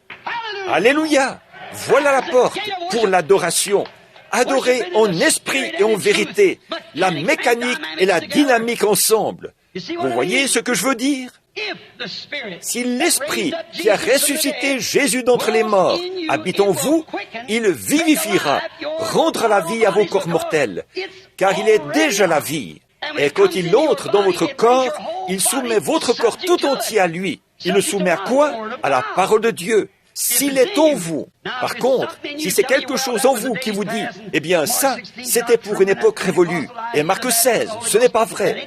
Cette conception pentecôtiste du baptême du Saint-Esprit, ça, ce n'est pas l'Esprit de Dieu en vous. Vous avez beau avoir une formation poussée en vous, là, ce n'est pas l'Esprit de Dieu. Vous direz, eh bien, ma mère était membre de ceci, et mon père, depuis des années, et mon frère. Tout ce que vous pouvez dire de votre parenté et tout, c'était peut-être très bien pour eux, mais ça ne s'applique pas à vous, voyez. Il faut que vous entriez en Jésus-Christ aujourd'hui, pour cette époque-ci, dans ce qui est promis pour notre époque. Remarquez, nous voyons que cette formidable puissance vivifiante est descendue sur Enoch. Elle l'a vivifié et il est parti à la maison sans passer par la mort. Elle est descendue sur Élie, l'a tellement vivifié qu'il est parti à la maison sans passer par la mort. Nous voyons que son successeur était Élisée, ce qui était là un type de Christ et de l'Église. Élie avait fait 4 miracles. Élisée a fait 8 miracles. Il avait une double portion, comme ce qui a été répandu sur l'Église. Plus tard, il y avait un homme mort. Ils l'ont jeté par-dessus les os d'Élisée et il est revenu à la vie. Cette puissance vivifiante était avec lui dans la tombe. On ne peut pas. Elle reste toujours là. Une fois qu'on a cette puissance vivifiante de Dieu, on est maintenant vivifié, élevé pour être avec lui. Maintenant, souvenez-vous, en Christ, nous sommes chairs de sa chair, os de ses os. Quand Dieu a meurtri Christ sur le calvaire, c'est pour moi et pour vous qu'il a été meurtri. Nous sommes chair de sa chair et os de son os, corps de son corps, nom de son nom, son épouse. Voyez, nous sommes en lui, nous sommes sa chair et ses os. Et Dieu nous a déjà ressuscités potentiellement. La puissance vivifiante qui nous a fait revenir d'une vie de péché et qui a changé notre être et nous a potentiellement ressuscités en Jésus-Christ. Et la résurrection nous fera paraître dans la pleine maturité. Maintenant, souvenez-vous, nous sommes morts en notre propre nom. Nous avons été ensevelis et nous sommes ressuscités en son nom. Voyez, nous ne nous appartenons plus à nous-mêmes. D'ailleurs, le glorieux nom de Jésus-Christ, la Bible déclare dans Éphésiens 1, 21, que les deux familles, dont celle qui est dans le ciel que celle qui est sur la terre, se nomment de ce nom-là. Voilà où Dieu a mis son nom. C'est le nom de famille dans le ciel, c'est le nom de famille sur la terre. Et nous sommes dans Jésus-Christ par un baptême spirituel, pas par l'eau. C'est par l'Esprit que nous sommes baptisés dans un seul corps, qui est Christ, le lieu d'adoration. Alors, en étant dans ce lieu, pour nous, en étant sur ce terrain, c'est comme le titre de propriété incontestable. Vous dites, j'ai acheté un terrain, il ne vous appartient pas tant que vous n'avez pas un certificat incontestable. Mais une fois que vous avez un certificat incontestable, ça démontre que ce terrain a été déclaré libre et quitte de toute créance. De même, quand vous devenez chrétien et acceptez Christ comme votre sauveur, alors, quand Dieu fait descendre le certificat incontestable, ça montre qu'en dépit de tout ce que votre père a pu faire, tout ce que votre mère a pu faire, tout ce que qui que ce soit d'autre a pu faire, même si votre mère ou votre père était ivrogne ou prostituée, quoi que ce soit, tous les péchés sont effacés. Vous avez un titre de propriété incontestable. Rien ne peut vous chasser de ce lieu. Et regardez, tout ce qui est sur ce terrain vous appartient. Amen. De même, une fois que vous êtes dans Jésus-Christ, par le baptême du Saint-Esprit, tous les dons de Dieu se trouvent là, dans l'Église. Amen. C'est un titre de propriété incontestable. C'est à vous. Cela vous appartient. Cela vivifie vos corps mortels. Oh là là, quand on y pense.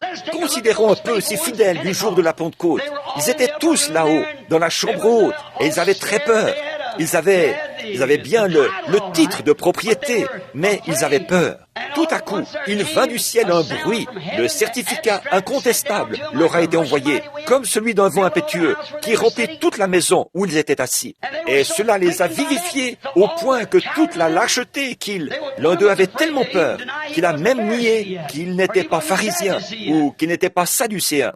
Mais quand le Saint-Esprit est descendu et l'a baptisé en Jésus-Christ, il est devenu chair de sa chair, os de son os, parole de sa parole. Il était une nouvelle création. Il était une personne nouvelle. Cela a vivifié son corps.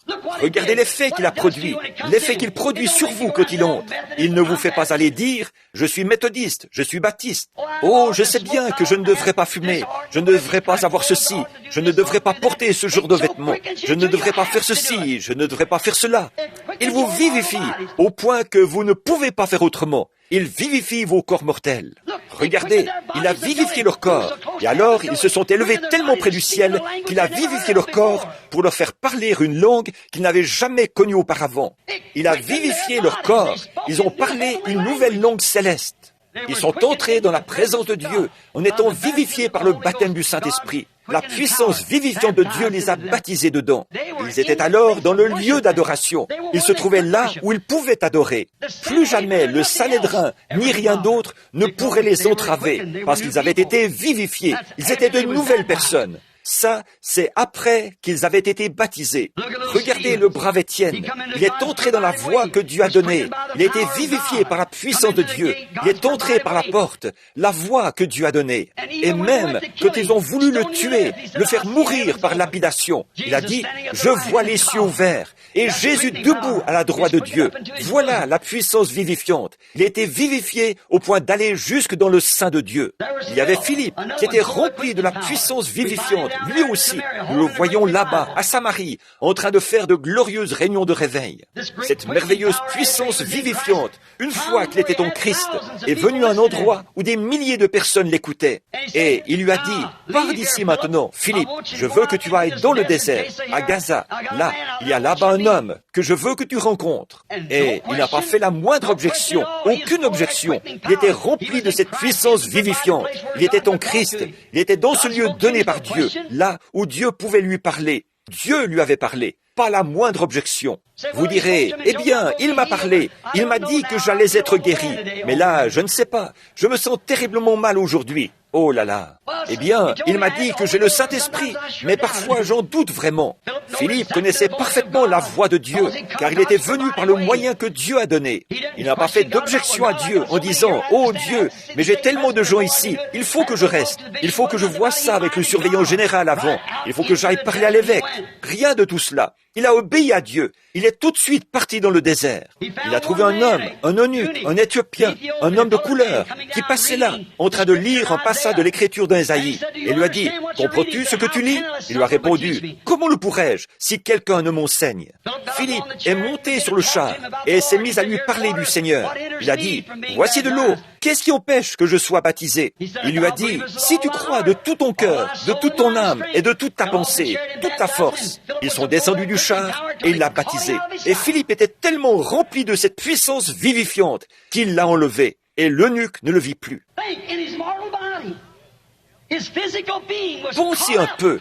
Dans son corps mortel, son corps physique a été enlevé. L'eunuque ne le vit plus. Je crois que c'est la vérité. Dieu a pu l'amener à un autre endroit, là où il avait besoin de lui. Il a été enlevé. Vous savez, même la mort ne peut pas vous ôter ça quand vous êtes en Christ, dans le lieu de Dieu. Regardez là, Moïse l'avait. Il était un prophète à qui la parole de Dieu venait. Pas beaucoup. Combien de Corées se sont élevés en disant « Nous avons besoin d'une grande organisation. » Et toi, tu t'arroges la place du seul homme saint? Dieu a dit « C'est par toi, je vais l'engloutir. » Et les Datons et tout, ça ne l'a pas dérangé. Il a simplement continué à avancer. Et quand Moïse est mort et qu'il a été enterré par les anges, cette puissance vivifiante est restée sur lui. En effet, 800 ans plus tard, le voici dans le pays promis, en train de parler à Jésus. Cette puissance vivifiante était toujours sur lui. Voilà le lieu d'adoration de Dieu. Quoi? Comment le savez-vous? Il était prophète. La parole venait au prophète. Il était la parole de Dieu manifestée pour son époque. Amen. Voyez, on ne peut pas mourir une fois qu'on a été vivifié. Oh, si seulement l'Église voyait ça, que ce n'est pas ce que vous allez être, mais que vous l'êtes déjà. C'est le diable qui essaie de vous voler ça. Eh bien, vous direz, je vais vous dire, moi j'appartiens à ceci, peu m'importe à quoi vous appartenez.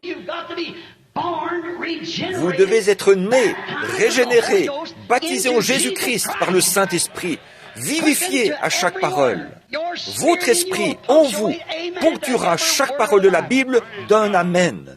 Sinon, s'il secoue la tête devant une seule d'entre elles, débarrassez-vous de cet esprit. Ce n'est pas l'Esprit de Dieu qui mettrait en doute la parole de Dieu. Il observe la parole de Dieu. Il ne fait pas que la croire, il la fait vivre. Il manifeste la parole de Dieu. Oui, monsieur. Remarquez aussi les saints de l'Ancien Testament. Potentiellement, sous l'ancien sacrifice, ils attendaient le nouveau sacrifice qui allait venir. Ils avaient une bonne conscience devant Dieu. Dans Matthieu 27, il nous est dit que quand Jésus est ressuscité et qu'il est sorti du tombeau, c'est ce que nous venons de commémorer, Pâques, il y a quelques semaines. La Bible dit que plusieurs saints qui étaient endormis dans la poussière de la terre ressuscitèrent lors de sa résurrection, entrèrent dans la ville et apparurent à un grand nombre de personnes. Qu'est-ce qu'ils étaient? Ils étaient des manifestations de la parole promise de Dieu. Le seul lieu où l'on peut rencontrer Dieu sous ce sacrifice. Or, dans 1 Thessaloniciens 4,16, la Bible dit aussi que les saints du Nouveau Testament paraîtront avec lui quand il reviendra. Ceux qui sont maintenant en lui, vivifiés. Comment entre-t-on en lui? Par le baptême spirituel, la puissance de Dieu, le lieu où l'on peut le rencontrer, en Jésus. Donc, Jésus est la voie que Dieu a donnée. Maintenant, remarquez, Jésus était tellement certain de son identité. Il savait qu'il était le Fils de Dieu. Il savait qu'il était né d'une vierge. Il savait que toutes les Écritures se manifestaient à travers lui. Il le savait si parfaitement qu'il a dit à ses bâtisseurs du temple, ce jour-là, il a dit, détruisez ce temple et je le relèverai en 3 jours. Pensez un peu, détruisez-le, et je le relèverai en 3 jours. Pourquoi? C'était une parole qui avait été écrite à son sujet. David avait dit, je n'abandonnerai pas mon sein dans le séjour des morts. Je n'abandonnerai pas son âme au séjour des morts, et je ne permettrai pas que mon sein voie la corruption. Or, Jésus savait que c'était lui. Ça ne faisait aucun doute dans son esprit. Et il savait qu'en 72 heures, le corps se corrompt. À l'intérieur de ce délai de 72 heures, il allait donc revenir à la vie. C'est pourquoi il a dit, détruisez ce temple, je le relèverai en 3 jours. Pourquoi? Cette parole avait été écrite à son sujet. Cela avait été écrit à son sujet, parce qu'il était la manifestation de la parole écrite de Dieu pour l'époque. Eh bien, il y a forcément, alléluia, il y a forcément, frère, là, quelque part, la parole de Dieu manifestée pour aujourd'hui. Et c'est la même chose. En effet, il a parlé de notre époque, et il a dit ce qui allait arriver à notre époque. Il nous l'a déjà dit, nous savons ce qui va arriver. Et de voir cela se manifester en vous, alors ça indique que vous êtes dans l'Église de Dieu. Autrement, vous pouvez toujours vous dire méthodiste, baptiste ou n'importe quoi d'autre. Ça ne marchera jamais. Il n'y a eu qu'un seul lieu de rencontre. C'est en Jésus-Christ. Oh, aujourd'hui, oh, combien j'aimerais que tout le monde voie cela, aujourd'hui, qu'il voit comment entrer en étant baptisé. L'épouse fait partie de son époux. L'Église fait partie de la parole, la manifestation. Or, dans quelle Église êtes-vous? Êtes-vous dans une dénomination? Si c'est le cas, alors je vous le dis bien franchement, vous êtes dans Laodicée. Mais si vous êtes en Christ, vous êtes une nouvelle créature. Et vous êtes dans l'Église du Dieu vivant, accompagné de la manifestation des choses mêmes qu'il avait faites à son époque. Cela devant se manifester de nouveau à notre époque, accomplissant la chose même qu'il avait annoncée. Alors, voilà la véritable Église. On y entre par un baptême spirituel, pas par une adhésion, pas par autre chose, mais on entre dans son corps par le baptême du Saint-Esprit. Très bien, pour nous, la seule voie que Dieu a donnée, la seule chose à faire, c'est d'être baptisé de son Esprit pour entrer dans son corps. Jésus a dit dans Jean 14, 12, « Celui qui croit en étant en moi ». Ce n'est pas étonnant que les gens disent que les jours des miracles sont passés. Ce n'est pas étonnant qu'ils disent ces choses. Celui qui croit en moi, pas qui croit à moi, mais qui croit en moi, fera lui aussi les œuvres que je fais.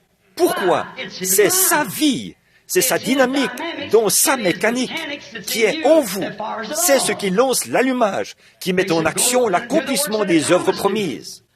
Autrement dit, ma vie en lui m'a vivifié par son esprit pour faire agir sa parole, qui est la mécanique, au moyen de sa dynamique. Hébreux 13, 8. Jésus-Christ est le même hier, aujourd'hui, éternellement. Et puis aussi dans Marc, chapitre 17, verset 30, dans l'évangile de Marc. Écoutez, je termine. Jésus a promis ces choses pour les derniers jours. Il est le même hier, aujourd'hui, éternellement. Il a promis dans Malachie 4 qu'il allait ramener les cœurs des gens dans les derniers jours à la foi des pères. Il l'a promis.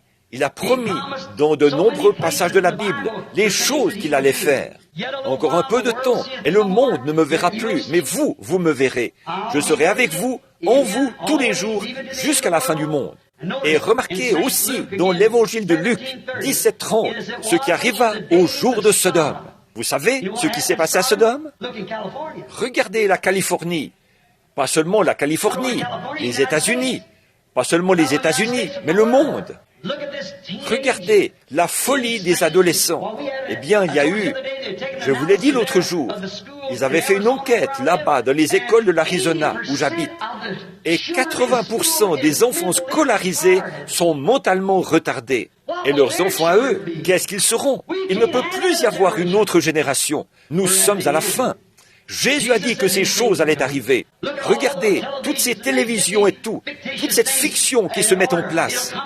Je prédis qu'il viendra un temps où les gens seront complètement, totalement fous. Le monde sera comme ça. La Bible parle de spectacles hideux, comme ils en montrent aujourd'hui dans les films. Les œufs d'un genre de créature préhistorique qui aurait vécu dans la terre pendant des milliers et des millions d'années, qui éclosent et qui font apparaître quelques... Ça, c'est bien peu de choses, à côté de ce qui va se produire. Quand l'enfer va s'ouvrir et que le diable sortira avec toutes ces affaires mystérieuses, des femmes ou des sauterelles avec des cheveux comme ceux des femmes et des dents comme celles des lions, oh, le monde sera complètement, totalement fou. On y est presque maintenant. Il s'en fout d'un degré à peine. Oh, il nous faut la gloire de Dieu. Il nous faut la venue du Seigneur Jésus. Il nous faut le Saint-Esprit. Il nous faut la connaissance. Il nous faut la présence vivante du Dieu vivant.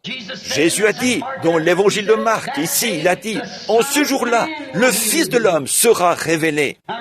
Souvenez-vous, là, pas le Fils de Dieu. Il est venu dans 3 noms de fils. Le Fils de l'homme, le Fils de Dieu, le Fils de David. Quand il était sur terre, il est venu en tant que Fils de l'homme. Il était prophète. Le Fils de l'homme, c'est un prophète. Jéhovah lui-même appelait les prophètes, Jérémie et les autres, Fils de l'homme. Que vois-tu? Jésus est venu parce que, selon les Écritures, il fallait qu'il vienne en tant que Fils de l'homme. Moïse a dit, l'Éternel, votre Dieu, suscitera un prophète semblable à moi. Donc, il fallait qu'il soit prophète, Fils de l'homme. Mais après sa mort, son ensevelissement et sa résurrection, maintenant, il a été Fils de Dieu. Le surnaturel, le Saint-Esprit.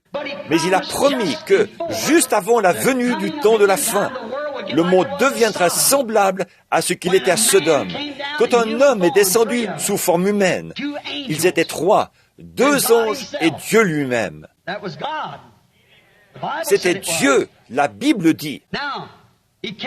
Bien, il est descendu et il s'est manifesté là, en ayant le dos tourné à la tente dans laquelle se trouvait Sarah, et en disant à Abraham ce que Sarah pensait dans la tente, n'est-ce pas? Or, Jésus lui-même a dit, au jour où le Fils de l'homme sera révélé, autrement dit, le Fils de l'homme, le ministère de Jésus-Christ lui-même. L'Église passera par la justification avec Luther, par la sanctification avec Wesley, par le baptême du Saint-Esprit, les pentecôtistes, et elle continuera jusqu'à la perfection du Fils de l'homme, là où l'époux et l'épouse seront la même personne. Dieu sera à tel point manifesté dans son épouse, son Église, qu'ils seront pareils. Ils sont un. Maintenant, vous voyez où nous en sommes? Ne vous attachez pas à ces traditions et à ces credos. Ils faisaient l'affaire à leur époque. Mais maintenant, la fleur s'est épanouie. C'est le temps de la semence. C'est vrai. Jésus a promis ces choses. Maintenant, quand nous voyons Dieu faire vivre sa promesse devant nous, que nous voyons qu'elle est en nous et que son esprit vit en nous, voilà, c'est le seul moyen de rendre un culte, le seul lieu d'adoration, le seul véritable moyen de rendre un culte, car il n'y a aucune condamnation pour ceux qui sont en Jésus-Christ. Dieu a fait la promesse. Jésus a dit, les choses que je fais, vous les ferez aussi. Il a annoncé ce qu'il allait faire en ce dernier jour. Au long de cet âge, qui ne serait ni lumière ni jour, ce serait ce genre de temps obscurci. Mais il est dit, vers le soir, la lumière paraîtra. Le soleil se lève à l'est et se couche à l'ouest. Le même soleil qui se lève à l'est se couche à l'ouest. La civilisation a parcouru le même trajet. Elle a traversé 3 masses d'eau, 3 formes de baptême. Oh oui, depuis l'Asie jusqu'en Europe, de l'Europe jusqu'en Angleterre, et de l'Angleterre jusqu'aux États-Unis. Et maintenant, voilà où nous en sommes de nouveau. Nous sommes ici cet après-midi, sur la côte ouest, là où la barrière du péché, toutes les puissances des ténèbres abondent ici. Ces films et ces spectacles télévisés, les hommes qui embrassent les femmes là, ceux qui empoisonnent l'esprit des jeunes filles. Saviez-vous qu'un homme qui embrasse une femme est moralement tenu de l'épouser? C'est un acte sexuel potentiel, certainement. Oui, monsieur. Qu'est-ce que c'est? Ce sont les glandes masculines dans les lèvres de l'homme et les glandes féminines. Quand les glandes masculines et féminines s'unissent, c'est sexuel. Regardez Hollywood, regardez les jeunes filles là-bas, dans les parcs, et les garçons vautrés sur elles, et tout ça. Et ces jeunes chantent même dans les chorales. Et c'est Elvis Presley et tout qu'on a aujourd'hui. Ça jette la honte sur le nom de l'Amérique, sur ce que nos ancêtres ont défendu, ce pourquoi ils ont donné leur sang et leur vie. Mais l'heure est venue où tout royaume doit céder, parce qu'il y a un royaume de Dieu qui est établi dans le cœur humain, par le baptême du Saint-Esprit et la présence de Jésus-Christ. Et Christ viendra à son épouse et établira un royaume ici sur terre qui ne sera jamais amoindri. Comment est-ce qu'on entre dans ce royaume? On y est par une naissance. Comment est-ce qu'on le sait? C'est qu'on observe. Comment est-ce qu'on pourrait être dans un royaume et être en désaccord avec le roi? Voyez, vous seriez. Et le roi, c'est la parole. Au commencement était la parole, et la parole était avec Dieu, la parole était Dieu. Et la parole a été faite chair, elle a habité parmi nous. le même hier, aujourd'hui, éternellement. Comment est-ce qu'ils ont reconnu qu'il était le Fils de l'homme? Ils regardaient l'auditoire et ils percevaient quelles étaient leurs pensées. Nous savons que c'est vrai. Il est le même aujourd'hui. Vous le croyez? Est-ce que Billy a distribué des cartes de prière? Ça, j'ai oublié de le lui demander. Est-ce qu'il a distribué des cartes de prière? Il a distribué des cartes de prière. Très bien. Je vais vous dire quelque chose. Si vous avez assez de foi, moi, j'ai foi pour croire que Dieu, qui a fait la promesse, peut prouver ici même qu'il est Dieu, sans que quelqu'un vienne sur cette estrade. J'ai à cœur de prendre cette initiative en me fondant sur la promesse de la parole du Dieu vivant. Regardez, là, je vais vous montrer quelque chose. Cette puissance vivifiante, nous allons la mettre en œuvre. Je vais vous montrer combien d'entre vous croient avoir cette puissance vivifiante. Alors, qu'en est-il de poser vos mains sur les malades? Quand les disciples ont reçu la puissance vivifiante venue sur eux au jour de la Pentecôte, qu'est-ce qu'ils ont fait? Ils sont sortis, imposé les mains aux malades, et ceux-ci ont été guéris. Jésus a dit, dans Marc 16, que cela se poursuivra jusqu'à la fin du monde. Jusqu'à quand? À l'époque des apôtres, allez par tout le monde et prêchez l'évangile à toute la création. Voici les signes qui accompagneront ceux qui auront cru. S'ils imposent les mains aux malades, ceux-ci seront guéris. Voilà la puissance vivifiante, la même que celle qui était sur les eaux d'Élie, les eaux d'Élisée. Et cette même puissance vivifiante est sur les saints, ceux qui les a ressuscités. Si cette même puissance vivifiante est en nous, posez les mains sur les malades, et ceux-ci seront guéris. J'ai remarqué, là, je ne pratique quasiment plus le discernement. Je pose simplement les mains sur les malades. Alors j'ai remarqué, des choses que jamais sinon, je n'arrivais même pas à m'occuper d'un tiers des gens. Comme ceci, j'arrive à en atteindre plus que j'ai jamais pu le faire avant. Et je constate que les résultats sont meilleurs quand je me remets simplement entre les mains de Dieu en disant « Seigneur Dieu, tu l'as promis. C'est ta promesse. Ce n'est pas la mienne, c'est la tienne. Et tu as promis de faire cela. Et je t'ai vu le faire. Je vais croire que tu vas le faire. Parce que j'ai été baptisé dans ton corps et que ton esprit est ici pour attester que c'est la vérité. » Amen. Voilà le lieu d'adoration. Là, vous entrez dans un lieu où tout est possible. Là, vous entrez dans un lieu où vos motifs et vos objectifs, ce que vous voulez réaliser, c'est exactement dans la volonté de Dieu. Et à ce moment-là, quand vous imposez les mains et que vous le croyez, ça doit se réaliser. Vous le croyez? Je crois, avant même qu'on appelle un numéro de carte de prière, ou quoi que ce soit, que le Dieu Tout-Puissant peut me dire ce que vous avez là où vous êtes, ce que vous devez faire et ce que vous n'auriez pas dû faire. Ça, c'est prendre l'initiative. C'est vrai, je sais, c'est vrai, mais c'est exactement ce que Dieu veut que nous fassions. Vous le croyez? Combien d'entre vous croiront si Dieu le fait? Parmi les gens qui sont assis devant moi, ici, je ne connais personne. Pour autant que je le sache, je ne vois personne que je connaisse vraiment. Ceux d'entre vous dans l'auditoire qui savez que nous ne nous connaissons pas, levez la main. Vous qui savez que je ne sais rien de vous, levez la main. Où que vous soyez dans l'auditoire, vous qui savez que je ne sais rien de vous, il me semble qu'il y en a partout, en particulier de ce côté-ci. Et peut-être que les autres, moi, je ne les connais pas. Ils n'ont pas levé la main. Mais de toute façon, je ne les connais pas. Je crois que je vois frère Richard Blair assis ici. Je crois que c'est ça. Il fait sombre de ce côté-là. Les lumières sont dirigées par ici. Je n'arrive pas à voir. Mais regardez ceci. J'essaie de vous dire qu'une fois que cette puissance vivifiante entre en vous, c'est Jésus-Christ. Quand Jésus imposait les mains aux malades, ils ont été guéris. Quand Jésus, en tant qu'homme, était vivifié par la puissance vivifiante, il regardait et discernait les pensées qui étaient dans les gens. Il leur disait quelles étaient leurs pensées, ce qu'ils avaient fait. En leur tournant le dos, il leur disait la même chose. Pourquoi avez-vous de telles pensées dans vos cœurs? La femme a touché son vêtement et il a dit, qui m'a touché? Il s'est retourné, elle a vu, et il a dit, j'ai connu qu'une force était sortie de moi. Ta foi t'a sauvé. Ça, c'est Jésus-Christ. Ça prouve quelle est la position de l'Église et ce que la véritable puissance vivifiante de Dieu fait à l'être humain. Vous le croyez? Courbons la tête un instant. Dieu bien-aimé, nous avons lutté contre Satan cet après-midi avec ces microphones, car nous savons que les gens n'en ont probablement guère entendu plus que la moitié, comme ça, avec l'écho qu'il y avait dans la salle.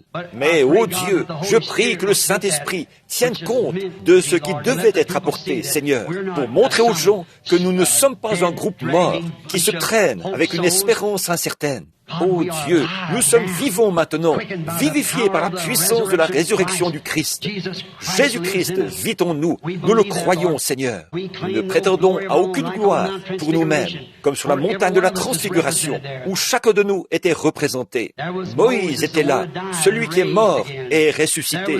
Élie était là, les saints vivifiés qui seront enlevés au dernier jour. Oh, et ils ont vu, en se retournant, ils ont vu Jésus seul. Nous savons, Seigneur, que nous ne voulons pas que les gens nous voient, nous. Ce n'est pas dans ce but-là que nous sommes ici. Loin de là. Mais Seigneur, cela réjouit vraiment nos cœurs, que nous voyons Jésus glorifié parmi nous, quand nous le voyons, lui, glorifié, quand nous voyons sa parole, et il est la parole, quand nous voyons que nous lisons là, dans la Bible, que c'est ce qu'il a promis de faire, et qu'ensuite nous le voyons l'accomplir en nous. Oh Dieu, cela nous remplit d'humilité, de savoir que sa présence vivante. Nous ne nous sommes pas rattachés à quoi que ce soit. Nous n'avons pas négocié quoi que ce soit. Nous avons simplement cru, Seigneur, en vue de recevoir la vie éternelle. Et tu nous as scellés là, par le baptême du Saint-Esprit, et tu as vivifié notre corps. Tu as vivifié notre esprit. Tu nous as vivifiés, puis nous avons eu des visions, des prophéties, des parlers en langue. Nous avons vu se produire de grands signes et des prodiges. Alors, c'est le Dieu vivant. Nous sommes dans ce corps. Or, pour le monde, c'est une folie, pour ceux qui périssent. Mais pour nous qui croyons, c'est la puissance de Dieu en vue de la vie éternelle. Nous te remercions pour cela, Père. Maintenant, qu'on sache aujourd'hui, Seigneur, que tu es Dieu, que tu n'as jamais changé d'avis à propos d'une seule parole que tu as prononcée. Tu es le même hier, aujourd'hui, éternellement. Et la seule et unique voix que Dieu a donnée. Le seul homme en qui Dieu ait jamais mis son nom, c'était son propre Fils qui portait son nom. Jésus, Dieu, Jéhovah, Sauveur, Emmanuel, la porte de la bergerie. Celui qui était, qui est et qui vient. La racine est la postérité, à la fois la racine et la postérité de David. L'étoile du matin, le lys de la vallée. Oh Dieu, comme c'est merveilleux. Ce n'est pas étonnant qu'Ésaïe ait dit, conseiller, prince de la paix, Dieu puissant, Père éternel. Oh, nous n'avons pas d'autre Père que toi, Seigneur. Tu es notre Père, tu es notre Mère, tu es tout ce que nous sommes, tout ce que nous pourrions être. Nous ne voulons rien voir d'autre que Jésus glorifié. Père, je m'en suis peut-être mal tiré cet après-midi, mais considère l'intention de mon cœur et exauce-moi, Dieu bien-aimé. Et qu'il soit dit qu'aujourd'hui, Jésus-Christ a été glorifié ici même, dans ce temple. Accorde-le, Père, car c'est en son nom que nous le demandons, alors que j'attends humblement, avec cet auditoire, de te voir agir par ton esprit. Amen. Maintenant, je vous demanderai de bien vouloir faire une chose pour moi. Je voudrais vous poser une question solennelle. Je voudrais que vous me répondiez comme si c'était la dernière fois de votre vie que vous puissiez répondre à quelqu'un. Croyez-vous que c'est la vérité ? Croyez-vous qu'il n'existe pas une église ou une dénomination qui puisse être reconnue dans la présence de Dieu? Vous croyez cela? Il n'en existe aucune. Il n'y a que ceux qui sont nés en Jésus-Christ qui portent son nom. C'est vrai. C'est par naissance qu'on porte son nom, pas par le baptême d'eau. On peut être baptisé en son nom, mais on ne porte pas son nom pour autant. C'est par naissance qu'on porte son nom, pas par l'eau. Voyez, vous êtes baptisé dans le nom de Jésus-Christ, oui monsieur, pour entrer dans la communion. Mais c'est par le Saint-Esprit qu'on est baptisé pour entrer en Jésus-Christ. Donc, vous pouvez avoir été baptisé 100 fois d'une autre façon, de toutes les façons que vous voulez. Ça n'y change rien du tout. Mais une fois que vous entrez dans le corps de Christ, par le baptême du Saint-Esprit, vous devenez un fils ou une fille de Dieu. Et chaque parole est vraie. Et c'est dans ce but qu'il a fait cela. Comme je le disais l'autre jour, quand Dieu a agi et qu'il a fait briller le soleil sur terre, il savait que ces palmiers et tout se trouvaient là, sous terre. Il faisait partie de la terre à l'époque, et vous aussi. Et quand il a ressuscité le Fils de Dieu, le matin de Pâques, et qu'il a envoyé le Saint-Esprit, c'était aussi pour vivifier cette semence de vie éternelle, dont il savait d'avance, avant la fondation du monde, qu'elle serait là. Il savait que ce microphone se comporterait comme il l'a fait ce soir. Il savait que vous auriez l'attitude que vous avez. Il est infini. Vous ne pouvez pas l'imaginer avec votre esprit. Vous devez l'accepter, c'est tout. Mais je vous dirai une chose, ce même Dieu est présent ici, cet après-midi, dans son peuple. Que vous soyez méthodiste, baptiste, pentecôtiste ou quoi que ce soit, ne mettez pas votre confiance dans une organisation. Parce qu'on ne peut pas être une organisation. C'est composé de trop de doctrines différentes. C'est composé de beaux. Pour Dieu, vous devez être un individu. Vous devez être un individu. C'est avec vous que Dieu traite, pas avec votre Église. Vous devez vivre une vie correcte dans votre Église ou dans l'Assemblée où vous rendez votre culte. Vous devez vivre une vie telle qu'il convient. Mais vous voyez, ils mettent en place des credos et tout. Vous ne pouvez même pas franchir leurs portes si vous ne croyez pas ça. Donc, comment Dieu pourrait-il y entrer alors que sa parole se manifeste constamment? Comment est-ce que Luther aurait su ce qu'il en était du baptême et de la restauration de l'esprit à l'époque où il a vécu? Le plan n'avait pas encore poussé jusqu'à en arriver là. Wesley non plus ne le savait pas. Et les pentecôtistes ne savent pas non plus ce qui est en train d'arriver aujourd'hui. C'est pareil, ça continue à pousser. Et vous n'y êtes plus, c'est vrai. Ça a été le cas dans tous les âges. Et ça le sera toujours. Et je peux prouver par la Bible que maintenant, c'est l'âge du blé. Souvenez-vous, après ce grand réveil, aucune organisation ne s'est élevée depuis le pentecôtisme. Ce n'est pas possible. Ça passe de la balle au blé. Et là, il ne reste rien d'autre que le grain. Voilà pourquoi, 15 années, d'habitude, au bout de 3 ans, ils en ont fait une organisation à partir de chaque réveil. Demandez à n'importe quel historien. Mais après ceci, il n'y a pas d'organisation. Ils ont essayé de monter un mouvement de la pluie de l'arrière-saison. Mais vous voyez ce que c'est devenu. Ce n'est pas possible. C'est le blé maintenant. Oui, monsieur, il n'y a plus de porteur. C'est le grain proprement dit. Christ est parmi son peuple. Vous le croyez? On va commencer de ce côté-ci, en bas. Je ne peux pas désigner des gens de ce côté-là, vu le nombre que vous êtes. Combien croient que je suis son serviteur? Ayez foi en Dieu. Combien de ce côté-ci croient la même chose? Diront, je le crois de tout mon cœur.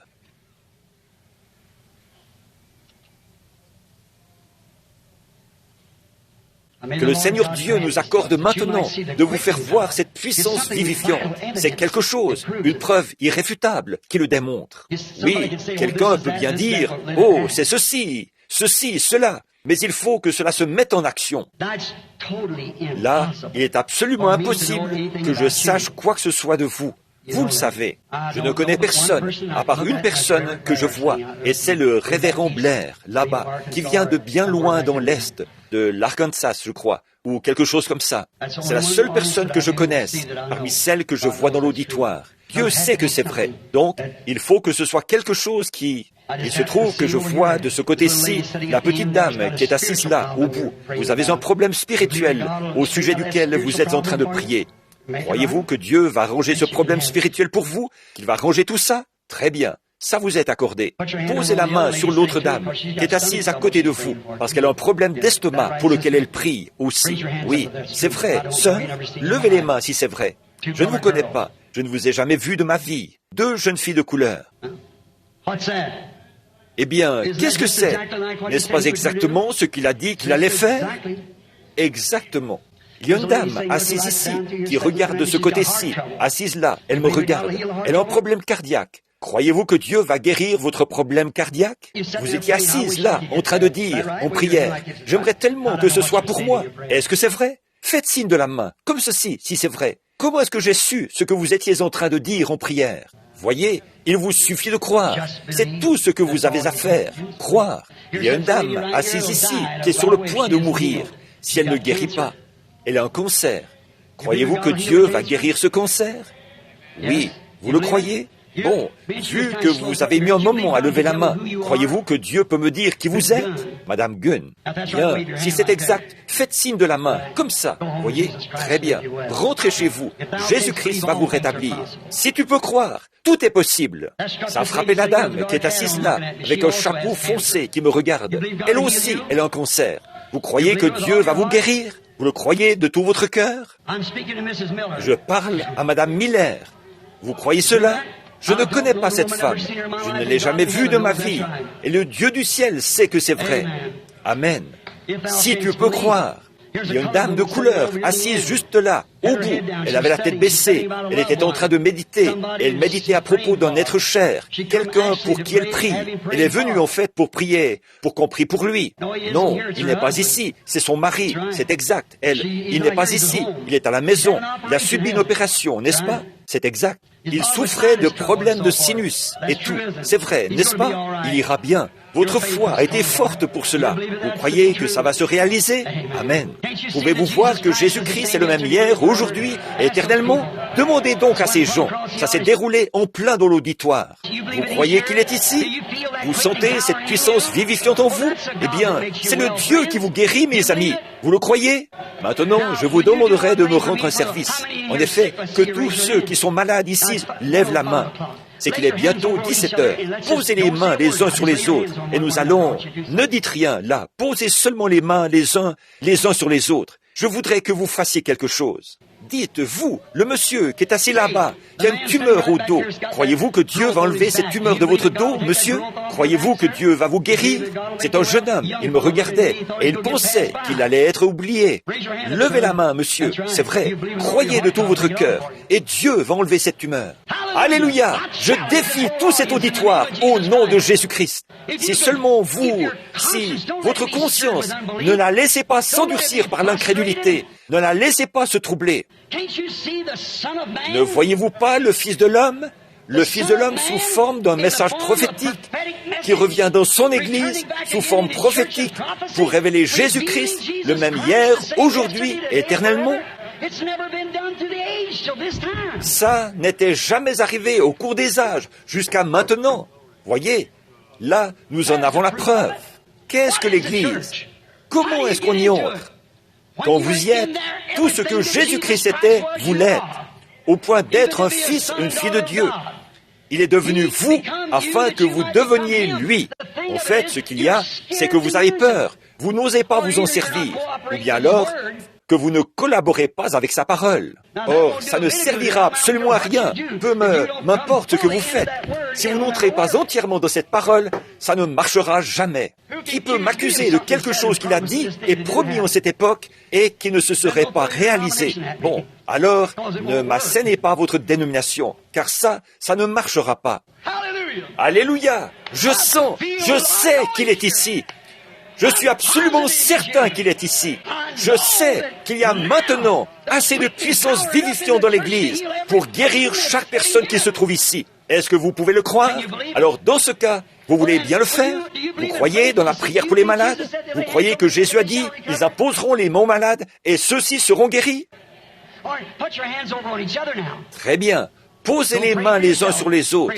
Ne priez pas pour vous-même. Priez pour la personne qui est près de vous. Il prie pour vous.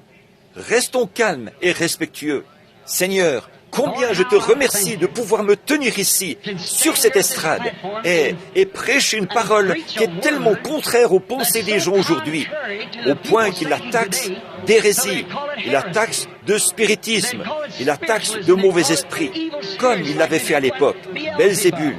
Mais de voir que toi, ici même, au milieu de cette grande assistance cet après-midi, tu es venu confirmer et prouver catégoriquement que ce qui a été prêché, c'est la vérité. Oh Dieu, ces gens sont ton peuple. Le diable a essayé de mettre la pagaille avec les microphones. Il a essayé de mettre la pagaille dans les pensées des gens. Il a essayé de les empêcher de saisir ceci. Mais je crois qu'ils le saisiront quand même, Seigneur. Je prie qu'ils le saisissent. Je prie qu'ils le reçoivent. Accorde-le, Seigneur. Ces croyants qui ont la puissance vivifiante, s'ils ne vivent pas jusqu'à voir ta venue, que cette puissance vivifiante les ressuscite dans les derniers jours. Fais que maintenant même, cette puissance vivifiante vivifie leur foi, Seigneur, en ce qu'ils sont en train de faire. Chaque croyant a les mains posées sur un croyant, un corps sur un corps, une puissance sur une puissance. Et c'est la puissance de Dieu, par un fils de Dieu, ou une fille de Dieu, par le Fils de Dieu. Oh Dieu, que Satan lâche ces gens, qu'ils soient guéris cet après-midi par la puissance de résurrection, la puissance vivifiante de la présence identifiée, Jésus-Christ. Au nom de Jésus-Christ, qu'il en soit ainsi.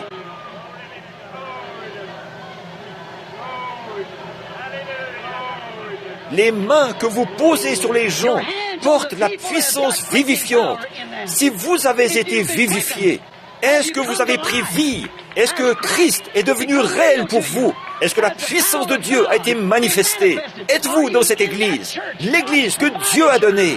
Comment est-ce que vous y êtes? Comment savez-vous que vous avez été vivifié pour en faire partie? C'est que toutes vos pensées, tout votre être est en Christ maintenant. Et Christ est au milieu des gens. Il prouve qu'il est vivant. Il prouve qu'il est ici, au jour de Sodome. Alors que les mains de ces gens, dont la vie a été transformée, de filles des rues, d'ivrognes, de prostituées qui font le trottoir, en de véritables saints de Dieu, vivifiés. Leurs mains sont posées sur vous. Ils sont dans l'Église par le baptême du Saint-Esprit. La même puissance qui était sur les eaux d'Élie. Cette même puissance est posée sur votre épaule, sur vos mains, sur votre tête. Cette même puissance vivifiante, alors qu'il est présent ici, en train de prouver qu'il est vivant, revenu d'entre les morts, qu'il montre qu'il est vivant, en faisant ici les choses mêmes qu'il faisait, et qu'il prouve que c'est la vérité. Amen. Pouvez-vous croire en lui maintenant? Pouvez-vous croire que ces mains qui sont posées sur vous sont des mains divines? Pouvez-vous croire que cet esprit qui nous vivifie maintenant, qui nous fait faire des choses qui sont folles aux yeux du monde, croyez-vous que c'est sa puissance vivifiante? Croyez-vous que vous êtes dans son Église? Dans ce cas, et si vous croyez que ces mains posées sur vous sont des mains saintes, commandées par Dieu, alors je vous ordonne, au nom de Jésus-Christ, de vous lever et d'accepter votre guérison. Tous ceux qui étaient malades.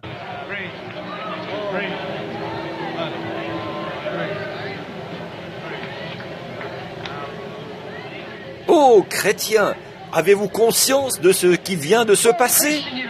Avez-vous conscience que là dehors, dans la rue, des millions de gens passent dans la rue aujourd'hui et qu'ils ne sont rien d'autre que de la chair à canon atomique? Avez-vous conscience que ces gens sont morts par leurs péchés et par leurs offenses, que leurs vies sont noires, ils sont dans les églises partout, ils écoutent quelques petits exposés ou quelque chose, leur dictant l'observance d'une certaine chose, et ils appellent ça la religion?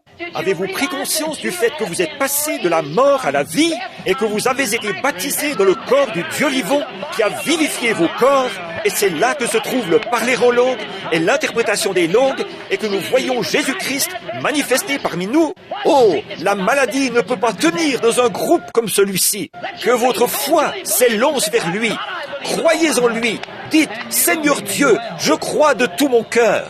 Et vous serez guéris. Est-ce qu'il y a ici des pécheurs qui voudraient entrer dans ce corps? Levez les mains et dites, je n'y suis jamais entré, je n'ai jamais été rempli du Saint-Esprit, mais, frère Branham, je le désire réellement cet après-midi. Voulez-vous prier pour moi? Levez les mains, n'ayez pas honte, vous êtes dans sa présence. Regardez-moi toutes ces mains. Regardez toutes ces mains. Maintenant, tous ceux qui veulent le baptême du Saint-Esprit, levez les mains, où que vous soyez. Vous qui le voulez. Maintenant, vous qui avez le Saint-Esprit et qui êtes près d'eux, posez vos mains saintes et consacrées sur eux.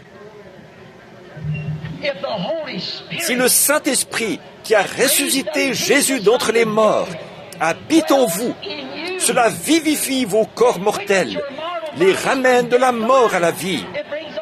Cela soumet le corps tout entier à l'Esprit. Maintenant, courbons la tête et que chacun prie pour les gens qui veulent le baptême du Saint-Esprit. Et je crois que Dieu remplira chacun de vous, maintenant même, du Saint-Esprit. Pourquoi attendre, mes amis? En de ces jours, vous aurez attendu trop longtemps. C'est maintenant le moment. N'attendez pas plus longtemps. Ici, vous êtes dans le temple et vous pouvez rester toute la nuit pour prier.